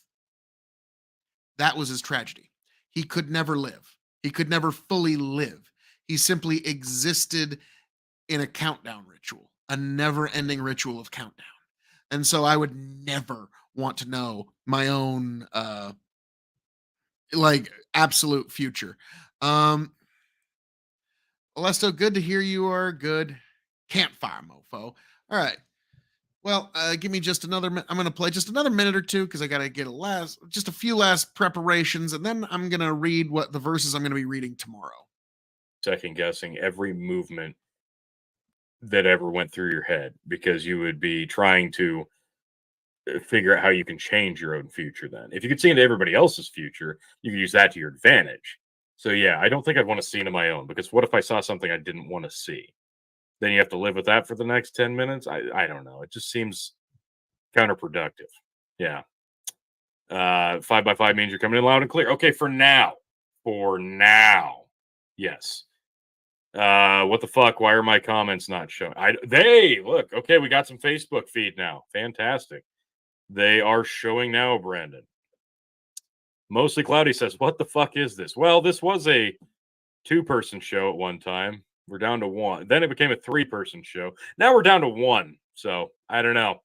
We're 20 minutes in and my co-host has yet to show up. Hint, hint. Wink, wink. Where are you? Hey, look at that. Just as I say that, I might actually have a co-host. Holy shit. Show me more titty, Tony G. Follow my Instagram, real_Tony_G. You know where to find me. What the fuck? Why are you on top of me? Why can I hear myself? 10 minutes into your own future is a Rick and Morty death cruise. Yes, exactly. I don't want to see into my own Jesus, future. and now I can't hear you. Now I have to fix Oh boy. shit. I will let those I'm glad you were two deal prepared. with their own audio issues on this little show. So all right. Yes, you are here, Steve. Actually, it's the verses I'm going to read at church tomorrow. So not exactly Bible study, different thing. Trying to think. I think it was the Presbyterians who gave us Bible study. I could be wrong on that. I just paused the video. Let's see. Alesto, I'm the opposite. I hate having to live on the edge of when you could die. Oh, so you would want to know your exact future in any moment. Well, that's interesting. Because the thinking is like, well, then you could tell if someone's going to try and kill you. Well, you can see their future and tell what they're going to try. Like it's a lot more. You get a lot more information with the other one. Brandon, I'm switching to the 92 Rumble every time he puts the video back on. Well done, sir. Well done. I don't know what's going on. That's love triangle. I tells ya. Okay. So I'm going to set the scene for you here a little bit, folks. I'm reading from the Gospel of John, chapter 18, verse 39 through chapter 19, verse 16. And so it's a bit of a reading. And so I'm glad I have you here because I'm like, especially when I go off air, I'm probably going to read this like 10 more times. And I might just, go through it once or twice with you here because I want to make sure I get everything right. I like to make sure that I get every single word correct. Hey, kiddo. And I really make sure that I get the proper tone and the proper cadence. In order to really convey what everybody's real feelings are in that moment. There's times I have to call a pastor and be like, director, what's my motivation here? Like, is this person angry? Is he smarmy? Is he like, what's the actual motivation of this person in this moment? One moment.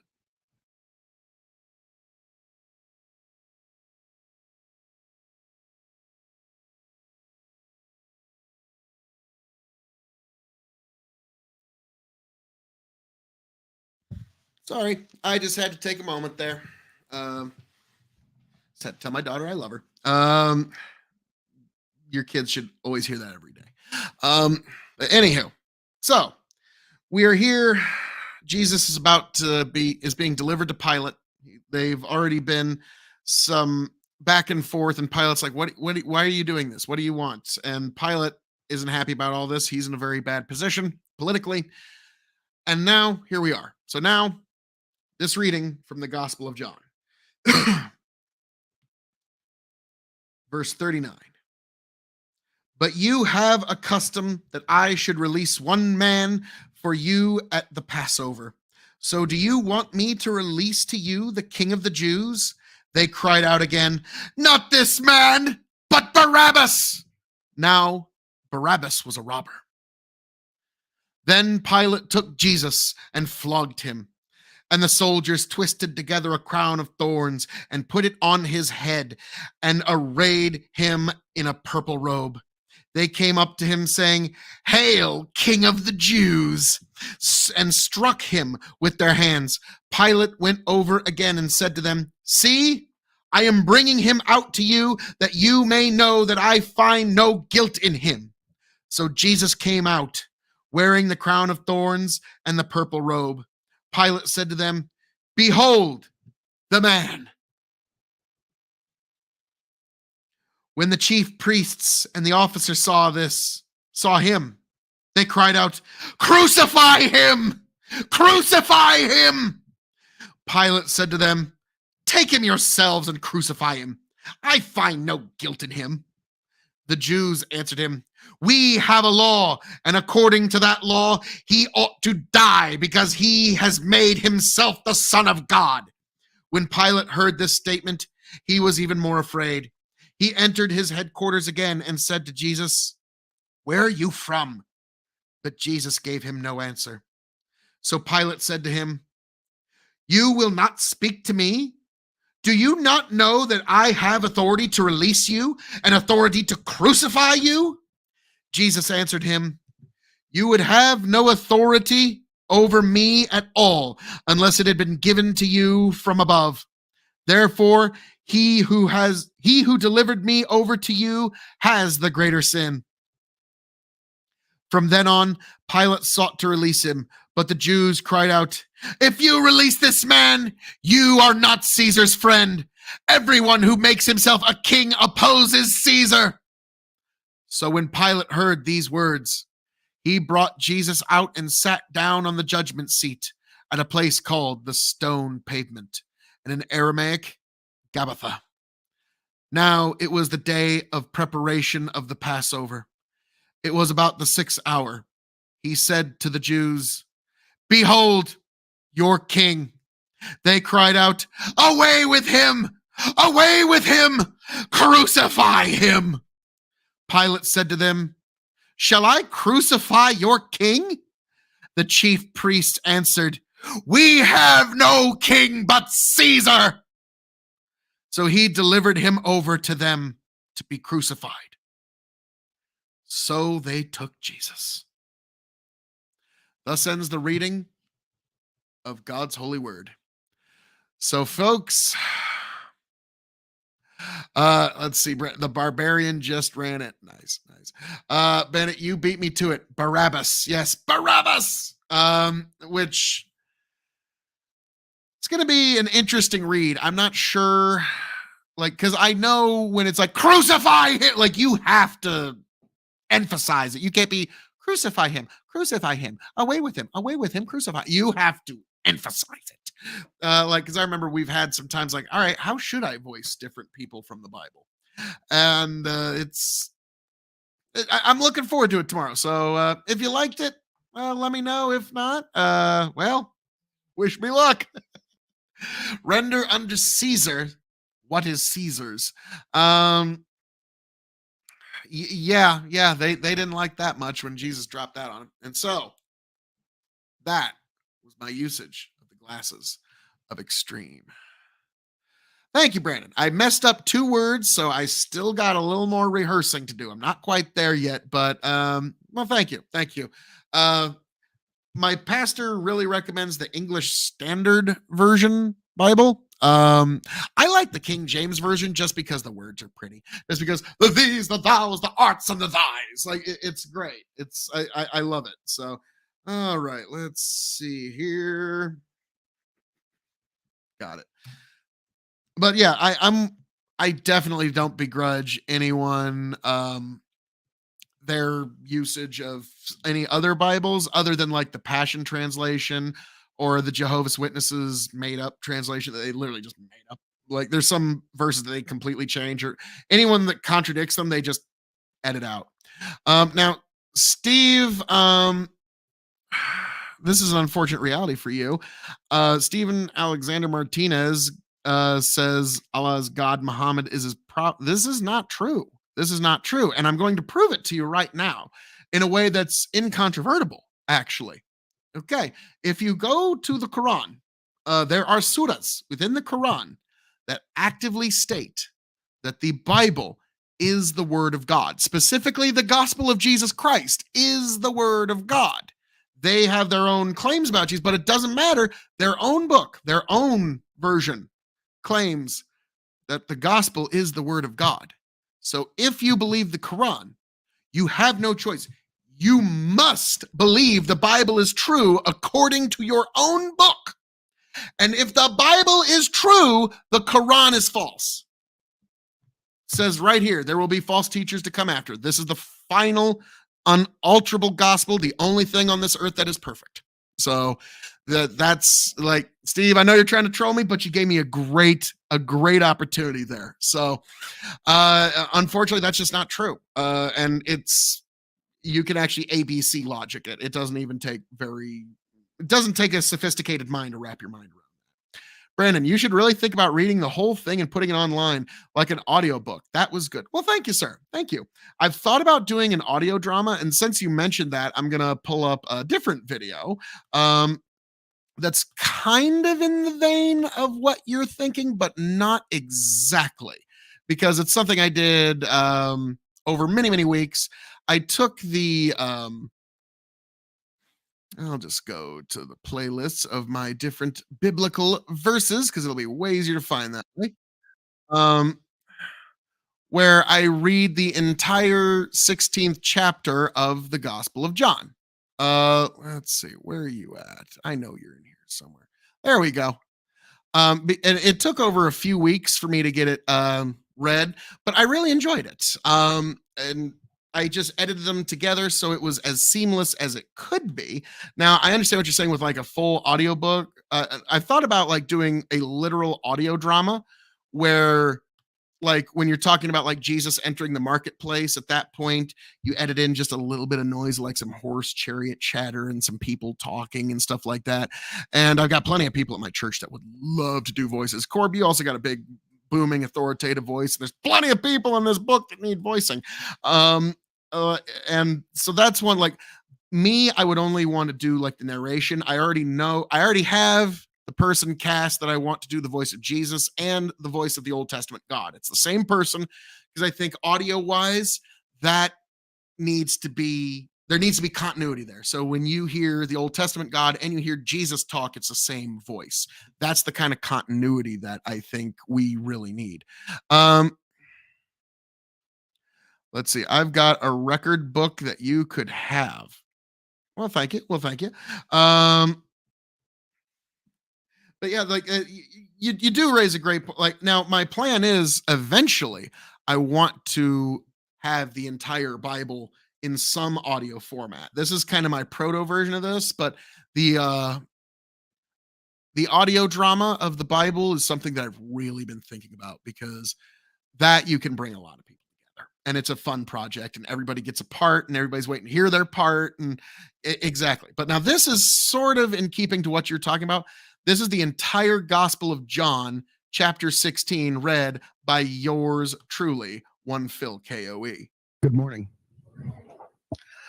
A reading from the Gospel of John 16. I have said these things to you to keep you from falling away. They will put you out of the synagogues. Indeed, the hour is coming when whoever kills you will think he is offering service to God.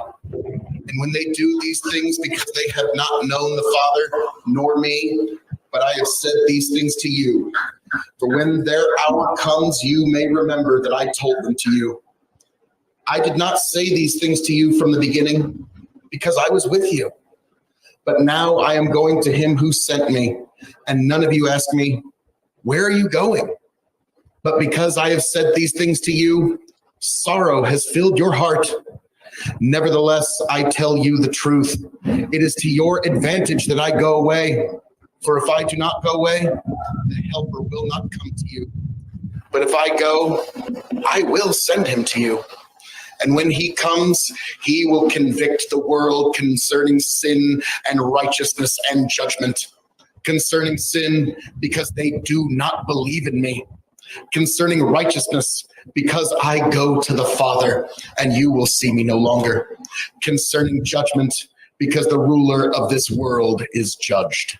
I still have many things to say to you, but you cannot bear them now. When the Spirit of truth comes, he will guide you into all the truth, for he will not speak on his own authority, but whatever he hears, he will speak. And he will declare to you the things that are to come. He will glorify me, for he will take what is mine and declare it to you. All that the Father has is mine. Therefore, I said that he will take what is mine and declare it to you. A little while, and you will see me no longer. And again, a little while, and you will see me. So some of his disciples said to one another, what is this that he says to us? A little while and you will not see me, and again a little while and you will see me, and because I am going to the Father? So they were saying, what does he mean by a little while? We do not know what he is talking about. Jesus knew that they wanted to ask him, so he said to them, is this what you are asking yourselves? What I meant by saying, a little while and you will not see me, and again a little while and you will see me? Truly, truly I say to you, you will weep and lament, but the world will rejoice. You will be sorrowful, but your sorrow will turn into joy. When a woman gives birth, she has sorrow because her hour has come. But when she has delivered the baby, she no longer remembers the anguish for joy that a human being has been born into the world.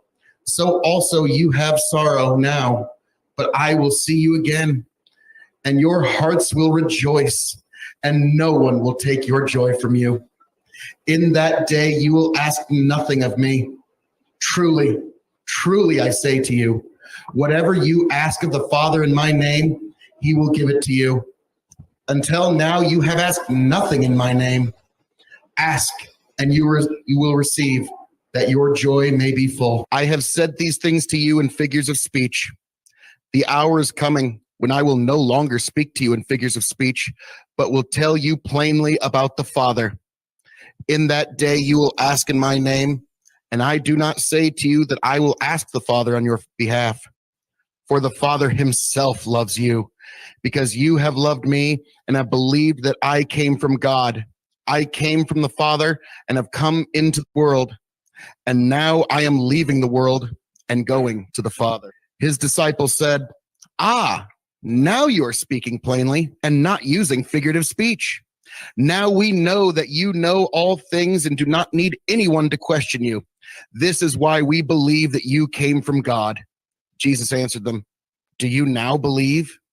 Behold, the hour is coming. Indeed, it has come, when you will be scattered, each to his own home, and will leave me alone. Yet I am not alone, for the Father is with me. I have said these things to you, that in me you may have peace. In the world you will have tribulation, but take heart, I have overcome the world." Thus ends the reading of God's holy word. Revelation Amen to that. 15, Oh. 3 and 4. We'll get to that maybe a little later. So that was a very special chapter of the Bible to me, because that was the first one that I got to read in church from beginning to end. And one of those sessions that you got to see was a time when my parents and my daughter was there that week to see me read. And so that was a big deal. That was a very, very big deal. And you know, mom loved it, beaming with pride. My dad couldn't believe, like, because my dad and the pastor were, friends when they were kids. Like, I couldn't believe Bill did all this. Really? He built all this. Like, well done. Yeah, my dad was just kind of in disbelief. And then my daughter, she was having fun with my mom the whole time. Like, they were kind of, like doing grandma, granddaughter, kind of like just fun stuff off. Like, I let those two sit next to each other. They were just having a great time. So that was a very special one for me. That was one that really stands out for me.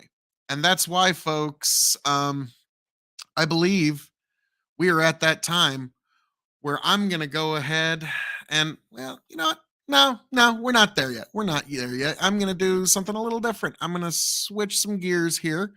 I'm going to check on my kiddo, of course. But we're like, Dr. Chicken just finally showed up.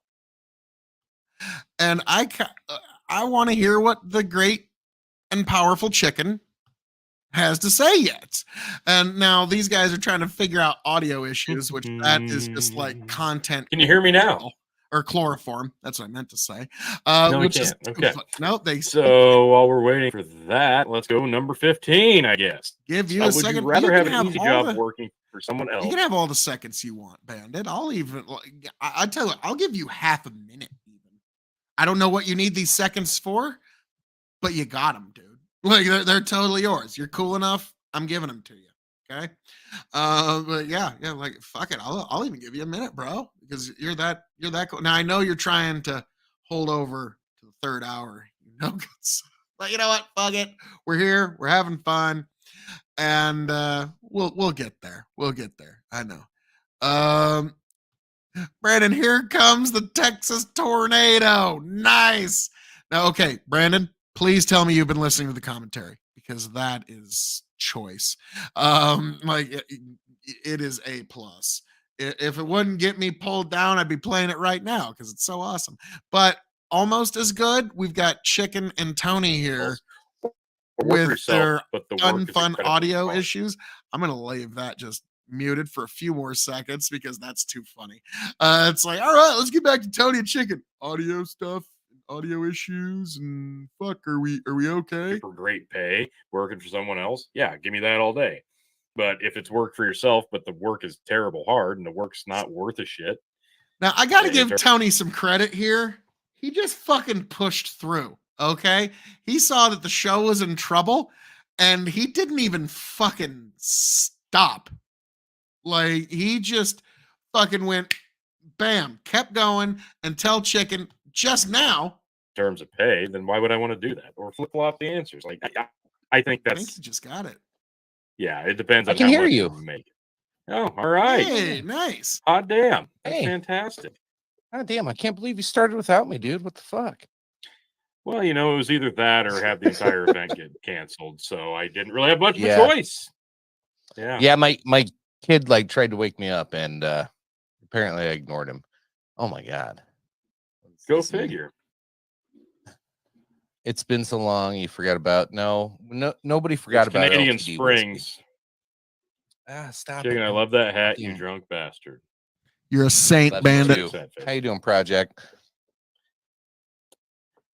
Well, says Grow the Farm Up, I went and pulled 3 samples, flipped 3 bins, shut off 2 bins, started a burner, solved world hunger. What did I miss? Anything about not yet. Not yet. Other than I want one. Yeah, I'm not prejudiced against fudge rounds anymore. I'm in. Anymore. I'm in. It's all Well, on the you all Oatmeal thought I cream was. Because No. you were. No, I wasn't. A little God bit. damn it. I Somebody criticized one in the comments. one fucking hypocritical line. I criticized one hypocritical line that I didn't even like. I didn't care that much about. Jesus, fuck me for having an opinion on something. Well, you were being a Sorry. Karen. Well, everybody else was just fawning over this song that was going to be I don't know, like it's just an anthem song. And like, yeah, like the dude's going to make a lot of money. Like me criticizing the one line isn't going to stop this movement of What if it did? hating short, fat people who like fudge rounds. Okay. Like I didn't stop that. You sure tried, though. Well, you know what? My effort obviously has gone definitely noticed. Bandit, the answer to that question is oat whiskey. Yeah. Project, can we talk about what kind of shit show we got in the house? It's lots of shit. We're getting shit there. on the We're getting walls. there. I'm pulling the story. Shit on the ceiling. Shit on the floor. Yeah, the GOP's on shit in the fire. halls. Everything's on fire. There's shit everywhere. People get stabbed in New York. You know, they're on fire. Hey, man, chicken didn't start the fire. Well, so for a proper intro, here's what we got tonight. We're obviously going to talk about the house, in that whole shit show that we got going on there. We'll have a little bit of fun with that. We're going to talk about the stabbing, in New York. If you didn't know, now you know, or you will soon. After the Matt Gaetz thing, I'm going to bring it back to racism later tonight because, of course, I do. And Halloween's now racist. How dare you? You will find out very, very soon. That one gives me chuckles. That is one of the more entertaining ones. And then CNN came out with this amazing article. Remember when all of our phones were going ape shit because of the alert? CNN has this epic article with all these questions that they think people were going to ask to clear the air ahead of time. Maybe that's what we open with because it is so fantastic. And then we're going to wrap up the show tonight talking about what's going on in the Middle East because you kind of have to today. But that one's depressing, so let's have fun first. That's kind of where my All right. Bandit says, "Hey, welcome back, oat whiskey shot." Yeah, I love you, Bandit. And Project Sad Face says, "Fuck that guy. He was a liberal." And Bandit says, "I love it when we bring it back to racism. Don't we all? Who doesn't? Like, you got all right, to." Bandit. Are we doing we got Bickering Brothers, 1804, or Koval? Oat whiskey. Your choice. The Cove. Tony, you just got muted somehow. Shows you're muted. You can I don't know what happened. Anyway, let me get this screen pulled up because we're gonna do this fucking fantastic CNN one. So it was like I was cringing just that I clicked on it because there I hear you now. Okay. And your mic's gone. Well, it's not gone. It's switched. It's on your like webcam God now. damn it! All right. This is how it goes. This is what we Then do. it says Koval, Koval it and is. nice tits, bro, or nice nips, bro. Thank you, Project. Appreciate That it. is pretty hot. Thank you. Figure out my mic. Just a minute.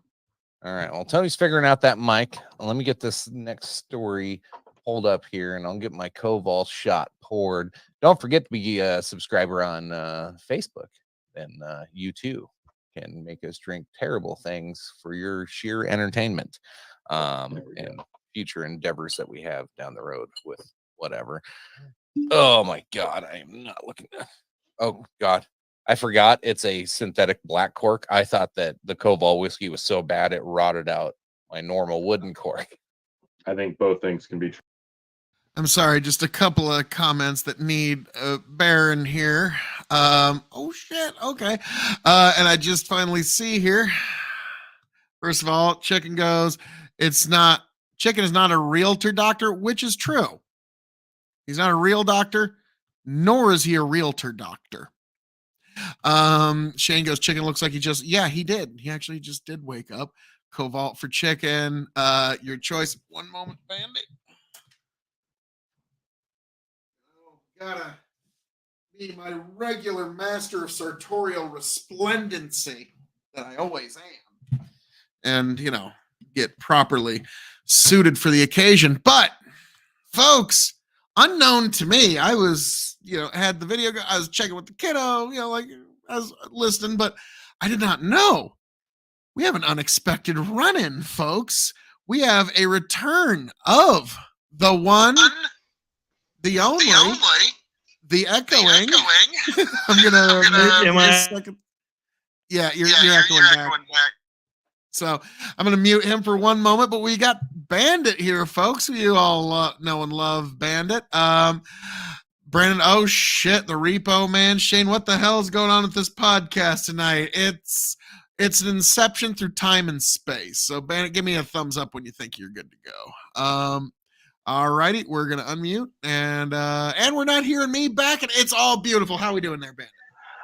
Doing good. I don't know what's going on here lately because generally the normal audio setup has been good, but for some reason this be the second time without this. For some reason, I get an echo, or you get an echo from me. Okay. Well, tis what it is. You know what I mean? But anywho, sir, so what brings you to the show? There was something that you objected to, I believe.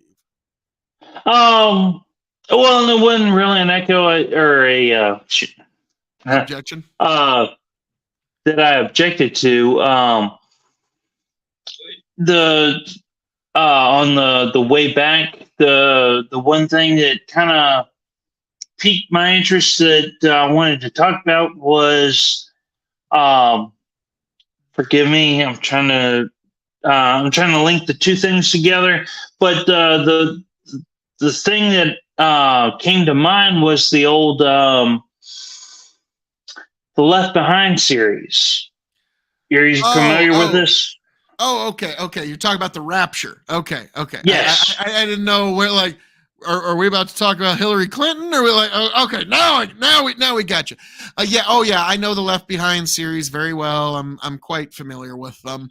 It's not how I believe the Rapture to be based on just how I've read it. I don't think that's what's gonna like. Ever since we had that discussion with Sprouticus on the Rapture, I've done a lot of research into it. And my take on the Rapture is going to be vastly different than most. But before we get into that, what was it that you were wanting to link the idea of the Rapture with? Well,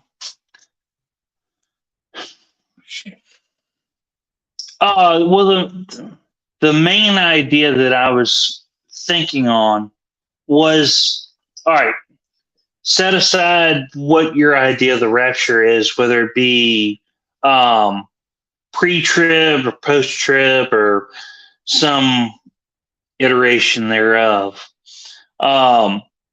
that more so that those films came out too early.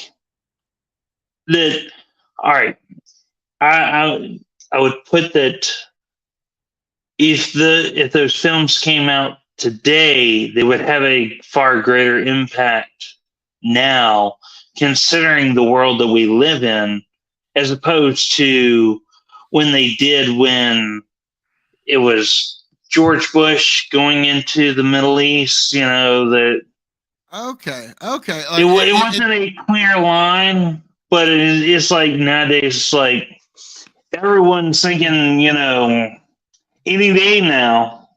Okay, now I get you. I forget. It took a minute to kind of like, all right, where like, but now I understand the argument you're kind of making and how like you think that if the Left Behind series would have come out like say like during COVID, like that would have been and then all this shit keeps happening.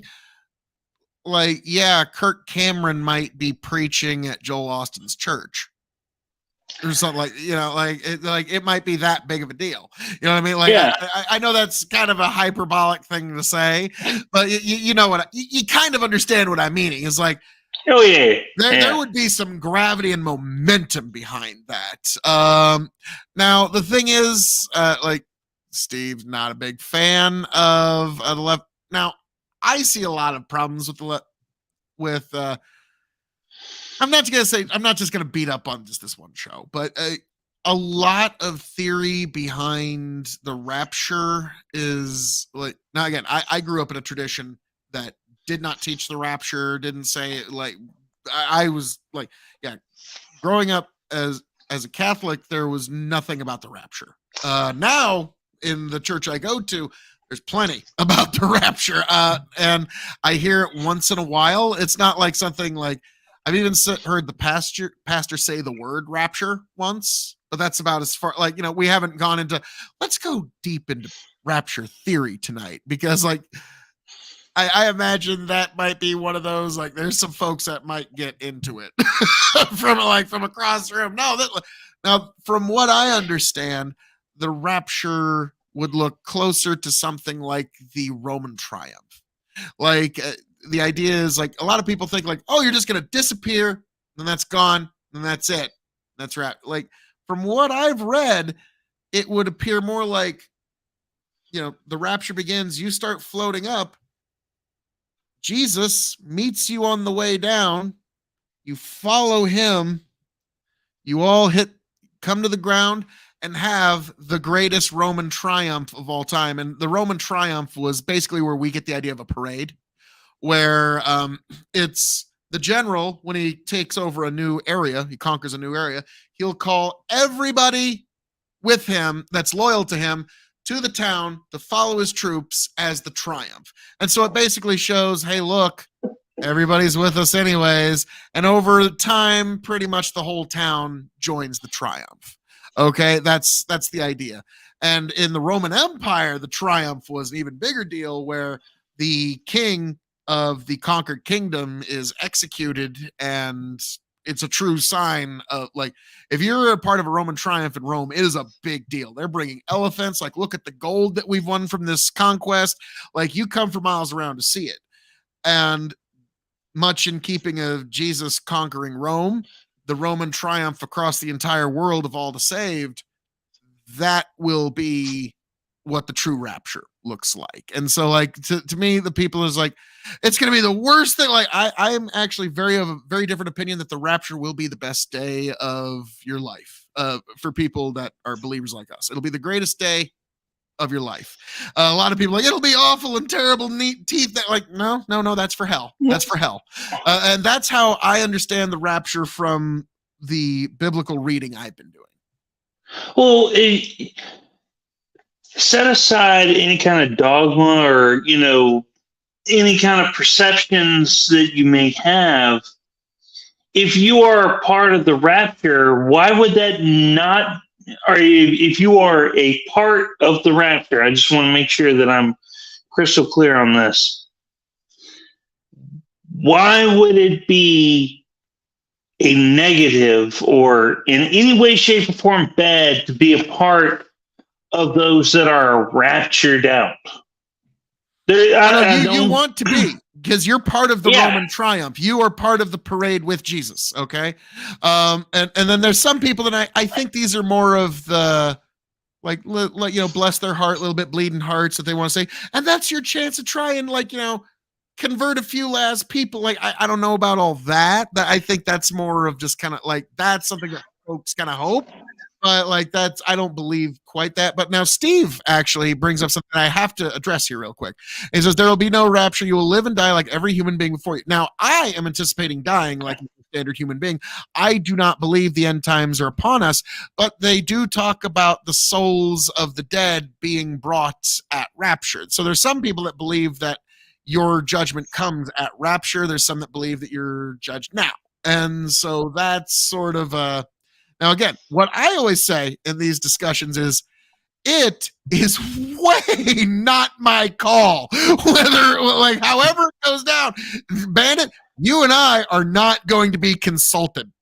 Okay, like that, we are not like. That's way above my pay grade. Post-millennial, like, who knows? It's not us. Let's see. Shane, okay, a man-written book and man-made scientific tools do not belong under the same roof. What do you mean by that? Because well, give me a moment here. Because whether you like it or not, now, I come from a very old Christian tradition. I used to be Catholic, now I'm Protestant. But that entire line of the Western Church in particular, not necessarily the Eastern Orthodox Church, but the Western Church, Christianity is the reason we have government. It's the reason we have any form of democracy in our modern world. They took it from the Greeks and made it actually something workable. It's the reason we have healthcare. It's the reason we have the scientific method, is because of the monks back in the day, who were obsessed with knowing everything and having an answer for everything, is the reason that we actually have. And you want to know another good one? Hey, Shane or Bandit, what date is it today? Do you know what the date is today, Bandit? Hold on. I know October. Hold on. October 29th? Well, here it's still October 20th for a few minutes, but you're at it's October 29th. Do you want to know how we arrived at that that answer?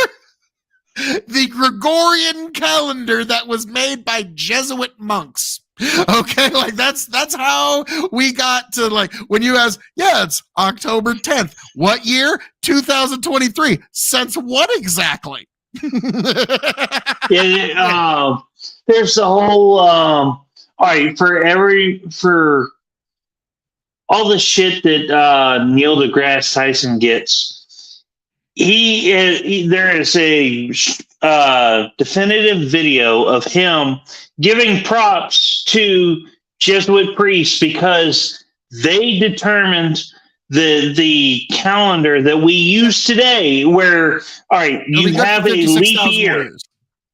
Yeah, well, it's one of those things that is a self-correcting calendar. You don't just have a leap year once every 4 years.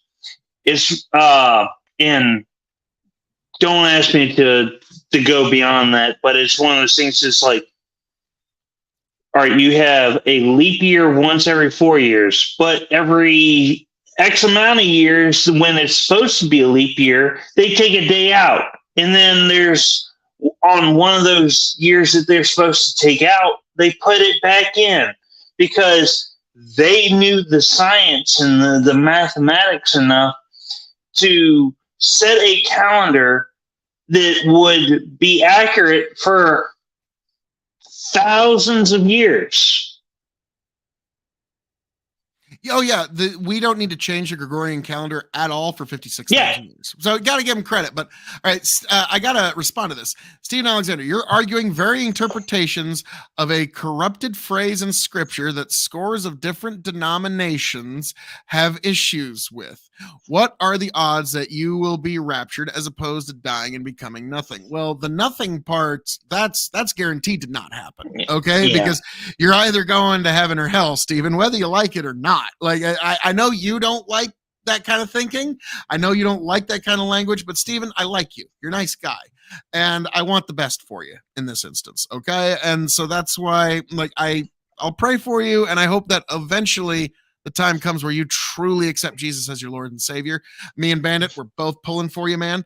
But beyond that, when you're talking about corrupting phrases in different denominations, when you're talking about this book,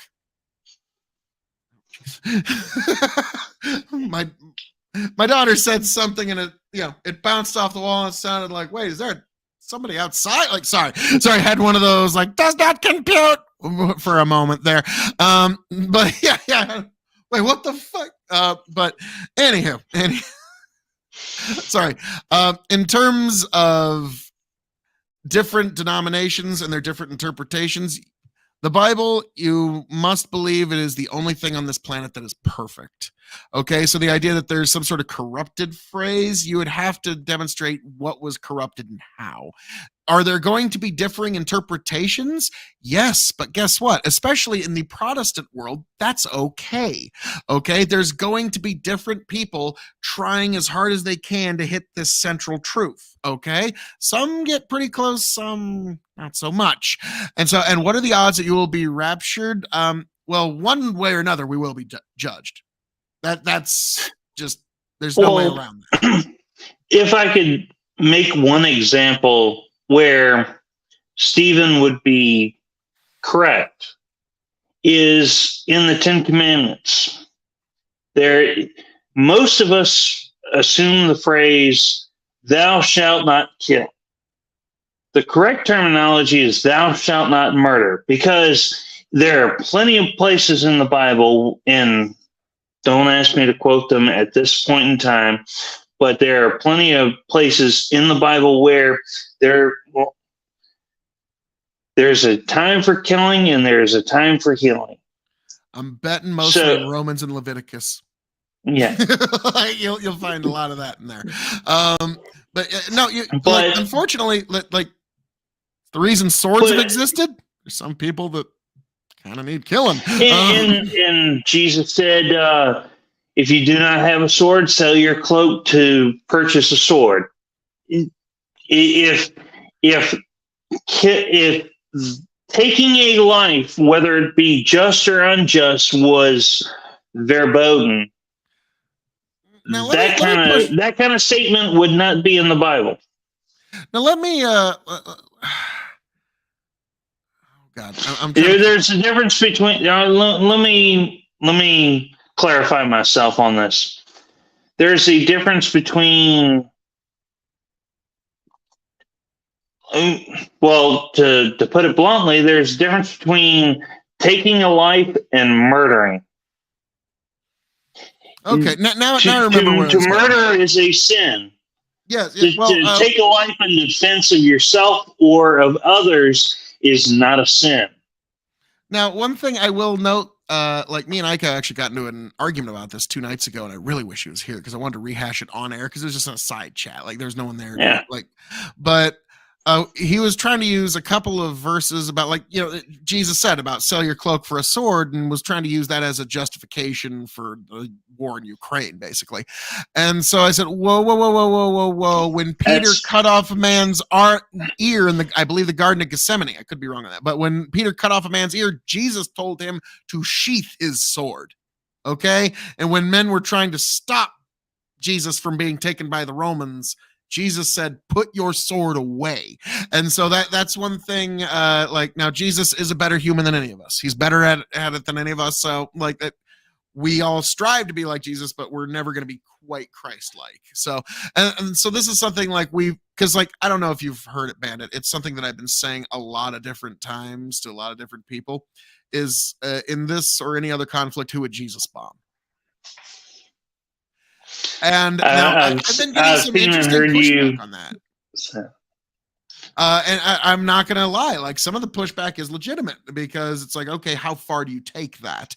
And like, because like, you know, any person, when it like comes to their own children, defending their own children, like suddenly it's like a fucking John Wick movie. Okay. Like there's no pile high enough when it comes to defending your own children. But then it's once it gets a little further from your own loved ones, that's when that was the pushback that I got, which is actually a legitimate one, which I can't deny that. But like, again, like I'm not a perfect man like Jesus. Okay. So, but now I don't want to speak for Jesus, but I would, given that statement, I would say, all right, if I had to put one people in one time frame forward, I would say mid-40s Japan. Okay. What do you mean by that? So hang on. Set aside. I hate to interrupt. But Oh, no, there's something you're I got to get to here. And there's two things actually. Stephen goes, our judgment is here and now. It's not some divine afterthought. Now, Stephen, to your worldview, unfortunately, you're correct because this is your heaven.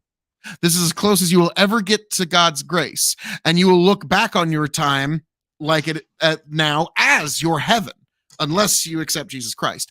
Now, this is Shane.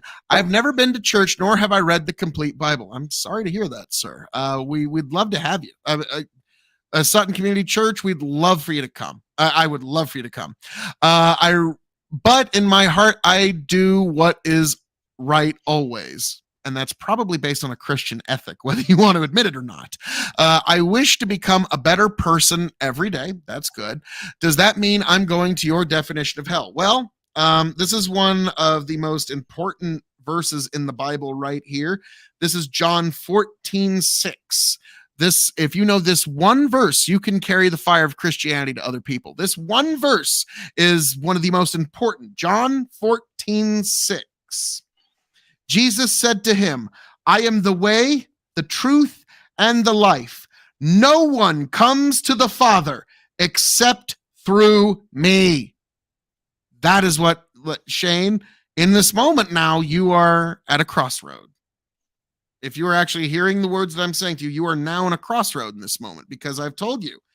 I'll read it again. Jesus said to him, I am the way, I am the truth, and the life.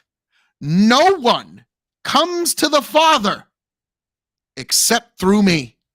So only through Jesus will you be able to come to the Father. Only through Jesus will you be able to make it to heaven. And that's what that is the commonly accepted interpretation of that. And so I'm sorry, you cannot look at it in any other way when he says, no one comes to the Father except through me. Without Jesus, you will not get to heaven. It is clear as day, plain, black and white in God's perfect word. So, Shane, it's unfortunate. And not only is that what it means to me, you know that's what it means to you. That's the most important part, Shane, is that's what it means to you. Now, I don't mean to, like, I'm not wagging my finger at you, sir. But like, as a friend, I'm like, I see you saying things that it's kind of like a man standing in front of an oncoming bus. I'm doing everything I can to shove you out of the way because you're my friend, because you've extended such kindness to me in difficult times in my life. I'm like, I know this might not seem it, but this is me trying to return that favor. I want to answer what Shane had to say. So, with regards to your beliefs, it's not up to me and it's not up to Phil whether or not you fulfill that standard. It is up to God, and it's between you and God.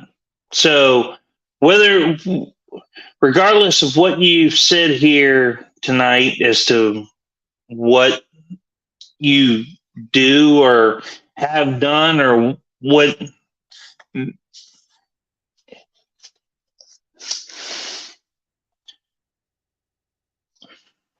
What were you gonna say? Oh, I was pausing to think about how I wanted to phrase it. But anyway, but just to drive the point home, it's between you and God. So you could tell us whatever, you could tell us that you know, that you chaperone orphan children's and, you know, give them Shetland ponies. But if that's not what you're really doing, God knows. And if I can and then when hold on, let me finish. When the day of judgment comes, God knows all, and you will have to account for what you have and have not done. That was lovely. I got one of those great right when you're doing that. Now if I could clean that up just a little bit, the way I would put that is a lot of people think that your works are going, like your good works are going to save you. And in reality, like those are nice to have, but not need to have. Okay. Good work. Like if you could have all the works in the world, but if you don't have faith, you're not going to heaven. If you have all the faith in the world and you convert it on your deathbed and you literally mechanically do not have time for any works, you're dying in the next 30 seconds. Okay. Like you are still saved. The kingdom of God is still granted to you. And so Shane, I'm going to pray for you, sir. I'm going to pray for, because like Bandit, I know you don't know Shane from Adam, but he's very good man, a very gracious man, somebody that I think he's been in here talking to us a time or two. Yeah, good shit. He was actually at the bourbon tournament this year. Okay, so very good man, great friend of mine. But once we start getting into, and Shane, I hope we're still buddies after this. Like I'm not like trying to you son of a, like you asked, and I can't lie to you. Because I'm your friend, I can't lie to you. Okay. Like when you asked me a straight question, am I going to your version of hell if this is what I believe? That's pretty much it. And I actually, I completely glossed over this one. Stephen, it's a human book derived from multiple Canaanite deities. Now again, like this is the problem that you have, Stephen, is that you're going to try to look at some of the possible influences. Jesus even says the word Hades once in a while, okay? Because he understands that people around him understand what that means. That's when he's speaking in parable, okay? That's when he's speaking metaphorically.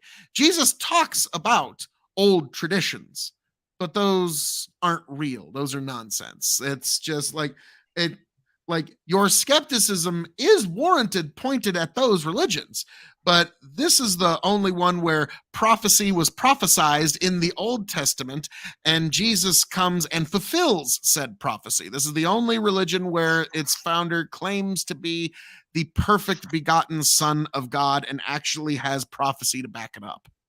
And so that's, if you're wondering, Stephen, that's what you need to know. Shane, all is well. Your beliefs and mine differ. I'm okay with that. Well, I'm just going to say, Shane, they differ for now. But I got a lifetime to work on. No, I'm kidding. You get what I mean, man. I got a lifetime to work on it, and we'll talk many, many other times. But, this is actually appropriate now because even here in Nebraska, technically it's Sunday. So this is appropriate talk now. I mean, it's technically Sunday now here in Nebraska. So we're getting into some Sunday teachings and some Sunday talkings. Tony always loves whenever the show descends into this. Let me tell you, he just loves it so much. He's doing this a lot. Like he's just, oh god. And yeah, Tony, he roasts me pretty hard. Well, Bandit, you get it on some of that. that. So yeah. Well, if at some point his opinions don't change, he'll be roasting. What's that? Oh yeah, yeah. Eventually, yeah, he starts sinking in his chair. The more he's getting pissed off at the topic. But again, Shane, I get it. But no, when you ask a point blank, I'm gonna answer point blank. I don't push my faith lies in my senses usually. Senses can fail. I mean, shit. I'll be right back. Oh, no problem. Like, think about this. Think about this, Shane. How many times have you ever like walked into a room and went, shit, what was I here for? I was here for something. What was I here for? Huh. Those are the senses that you put your faith in, huh? Yeah, them iron, those, I mean, just diamond sharp senses, huh? You ever forgot something before? You ever do oh, fuck. Like, yeah, that's,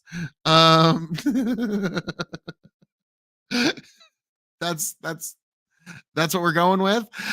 Shane, if it smells like a fart, I may have shit. Possibly. Osiris, hello, friends. Well, howdy, so Osiris. Howdy, sir. And by the way, one of these Sundays, I want to have you on the Sunday night live stream, sir, because I've had Lethe come and discuss his journey in religion and where he landed now. I would love to get the same from you. I still got to edit them yet. I got them all downloaded and ready. Harvest just got over last week and I've been kind of hectic and I'm going to start editing all that soon. But I'd love to get you on where you explain where, like, what religion you were born into, where you kind of changed, what convinced you, what caused you to change your ideas, where they stand right now. I basically want the roadmap of where you stand in terms of all things spiritual and divine. And I want all the major landmarks along the way. That would be just marvelous. So, all right, Osiris, I will let you know. It might be tomorrow, might be next. Like, I'm pretty chill about it. Like, I've got a list of people that I've got that I want to get, and it's like, okay, if you don't come this Sunday, come next Sunday, or so, like it. But yeah, if you're down to, like, it would be marvelous. Lethe, like, he told a story that, like, was so beautiful that it was just like Bandit. He told a beautiful story of faith and loss, and that was what a lot of people talked about that night. And speaking of which, we've got a Banditoid back here, and Osiris is down for basically doing the same talk that you did a couple of weeks ago before Harvest, where folks come on and tell their story. And I really like that. And, like, I don't know, like, for now it's Sunday night Bible study, but I don't know, maybe I should almost call it something different. I'm not quite sure yet, because I like the idea of a one-on-one, like, somebody can come on and tell their story and we can really get down to it. Does that make sense at all? Yes, that makes complete sense. And I think to try to rename it is going to deflect from the point that you're trying to make. Like, you know what? You're the first person that's, like, put it to me like that, because, like, the thing I always say in any of those Bible studies, and I say it a lot, is I am not a pastor, folks. I know very, very little. I can answer some basic questions if you got them, but if it's a big one, I'm writing it down and I'm asking my pastor about it. It's like, and I'll get back to you in the next week or two. Oh, God. That's part of being a Christian, is we don't have all the answers. For the most part, we're living off faith. That's part and parcel of the whole deal. Is we take this on faith. There's those that scoff and question us, and it's like, well, why don't you know this and why don't you know that? And it's like, well, if we knew X and we knew Y, it wouldn't be faith. It was like when I was on that panel with all the, like, it was God a couple of years ago now. But like I remember Ty was there, well, Voldemort. Hunter Avalon was there. Sprout was there for a little bit. He couldn't stay for long. Now it was a 6-hour panel, so I can understand why the guy was like, "Yeah, I've got something better to do than argue with you nerds for 6 hours." I stayed the whole time because I knew if I didn't, Christendom would not be defended properly. And my argument that I kept coming with was, well, no, if you can prove it, it's not faith anymore. And it was just so like you could just see the buffer thing in the front of their heads whenever, like, what the That little wheel kept spinning. yeah. And so that was real fun. That was real fun. Now, by the time it was done, Tony was like, Phil, I'd be careful in some major cities. There might be a few rather devout Muslim gentlemen that might not like much of you. I was like, yeah, that's probably true. But, you know, Well, that's what it is. now, in the grand scheme of things, that I mean, all I did was read your the safety Quran. is paramount. Your safety is paramount. But that being said, the martyrs of Christ will be resurrected. So, I mean, I'm not trying to say True. I'm But, not trying to say throw caution to the wind. But what I'm saying is don't hold back because you're afraid to offend. Very true, Bandit. But no, like at that night, like no, it was knockdown drag out, and so, but it was a good evening, and that was, to me, like, I know not a lot of people think of that as a very big, but that was, to me, in my personal experience, one of the most important panels I ever did, in my opinion. Yeah. Like sure, I've been on other panels where a lot more people have seen it, but that wasn't, in my personal life journey, as big a deal as that one panel. And that's why I really enjoy like what we do, especially on Sundays. Now, Bandit, there is an unfortunate reality that we have now hit. And that is that it is 12 in the evening and my little daughter wants to watch an episode of South Park with me. I'm going to give you, seem like you got something you really want to get off your chest. I'm going to give you a couple of minutes and then we're going to rock it. There's just one, and it's an add-on to the point that I just made. We're told to be the salt of the earth. Salt preserves, but it also irritates. Very true. Very true. Now, Bandit, I appreciate you coming through this evening, sir. I appreciate you coming on. I'm sorry it didn't go quite as long as it normally does, but my kiddo wants to watch South Park. How can I say no? So, folks, all of you beautiful people at home, as I'm known to say around here, all that being said, thank you for joining us here at Hazard Analysis, KOE Nation, Big Buckin' Empire, and the Dog and Chicken Show, all on YouTube, folks. You can, of course, find us at Hazard Analysis, Big Buckin' Empire, KOE Nation, YouTube. I love it, folks. You love it. I can't wait for all of you to make it back here happy, healthy, much the wiser. Raise a glass to yourselves, folks. God bless every last one of you. Travel safe, travel wonderfully, and most importantly, travel well. Yes, Osiris, thank you. Shane, thank you. It's been a marvelous time. God bless every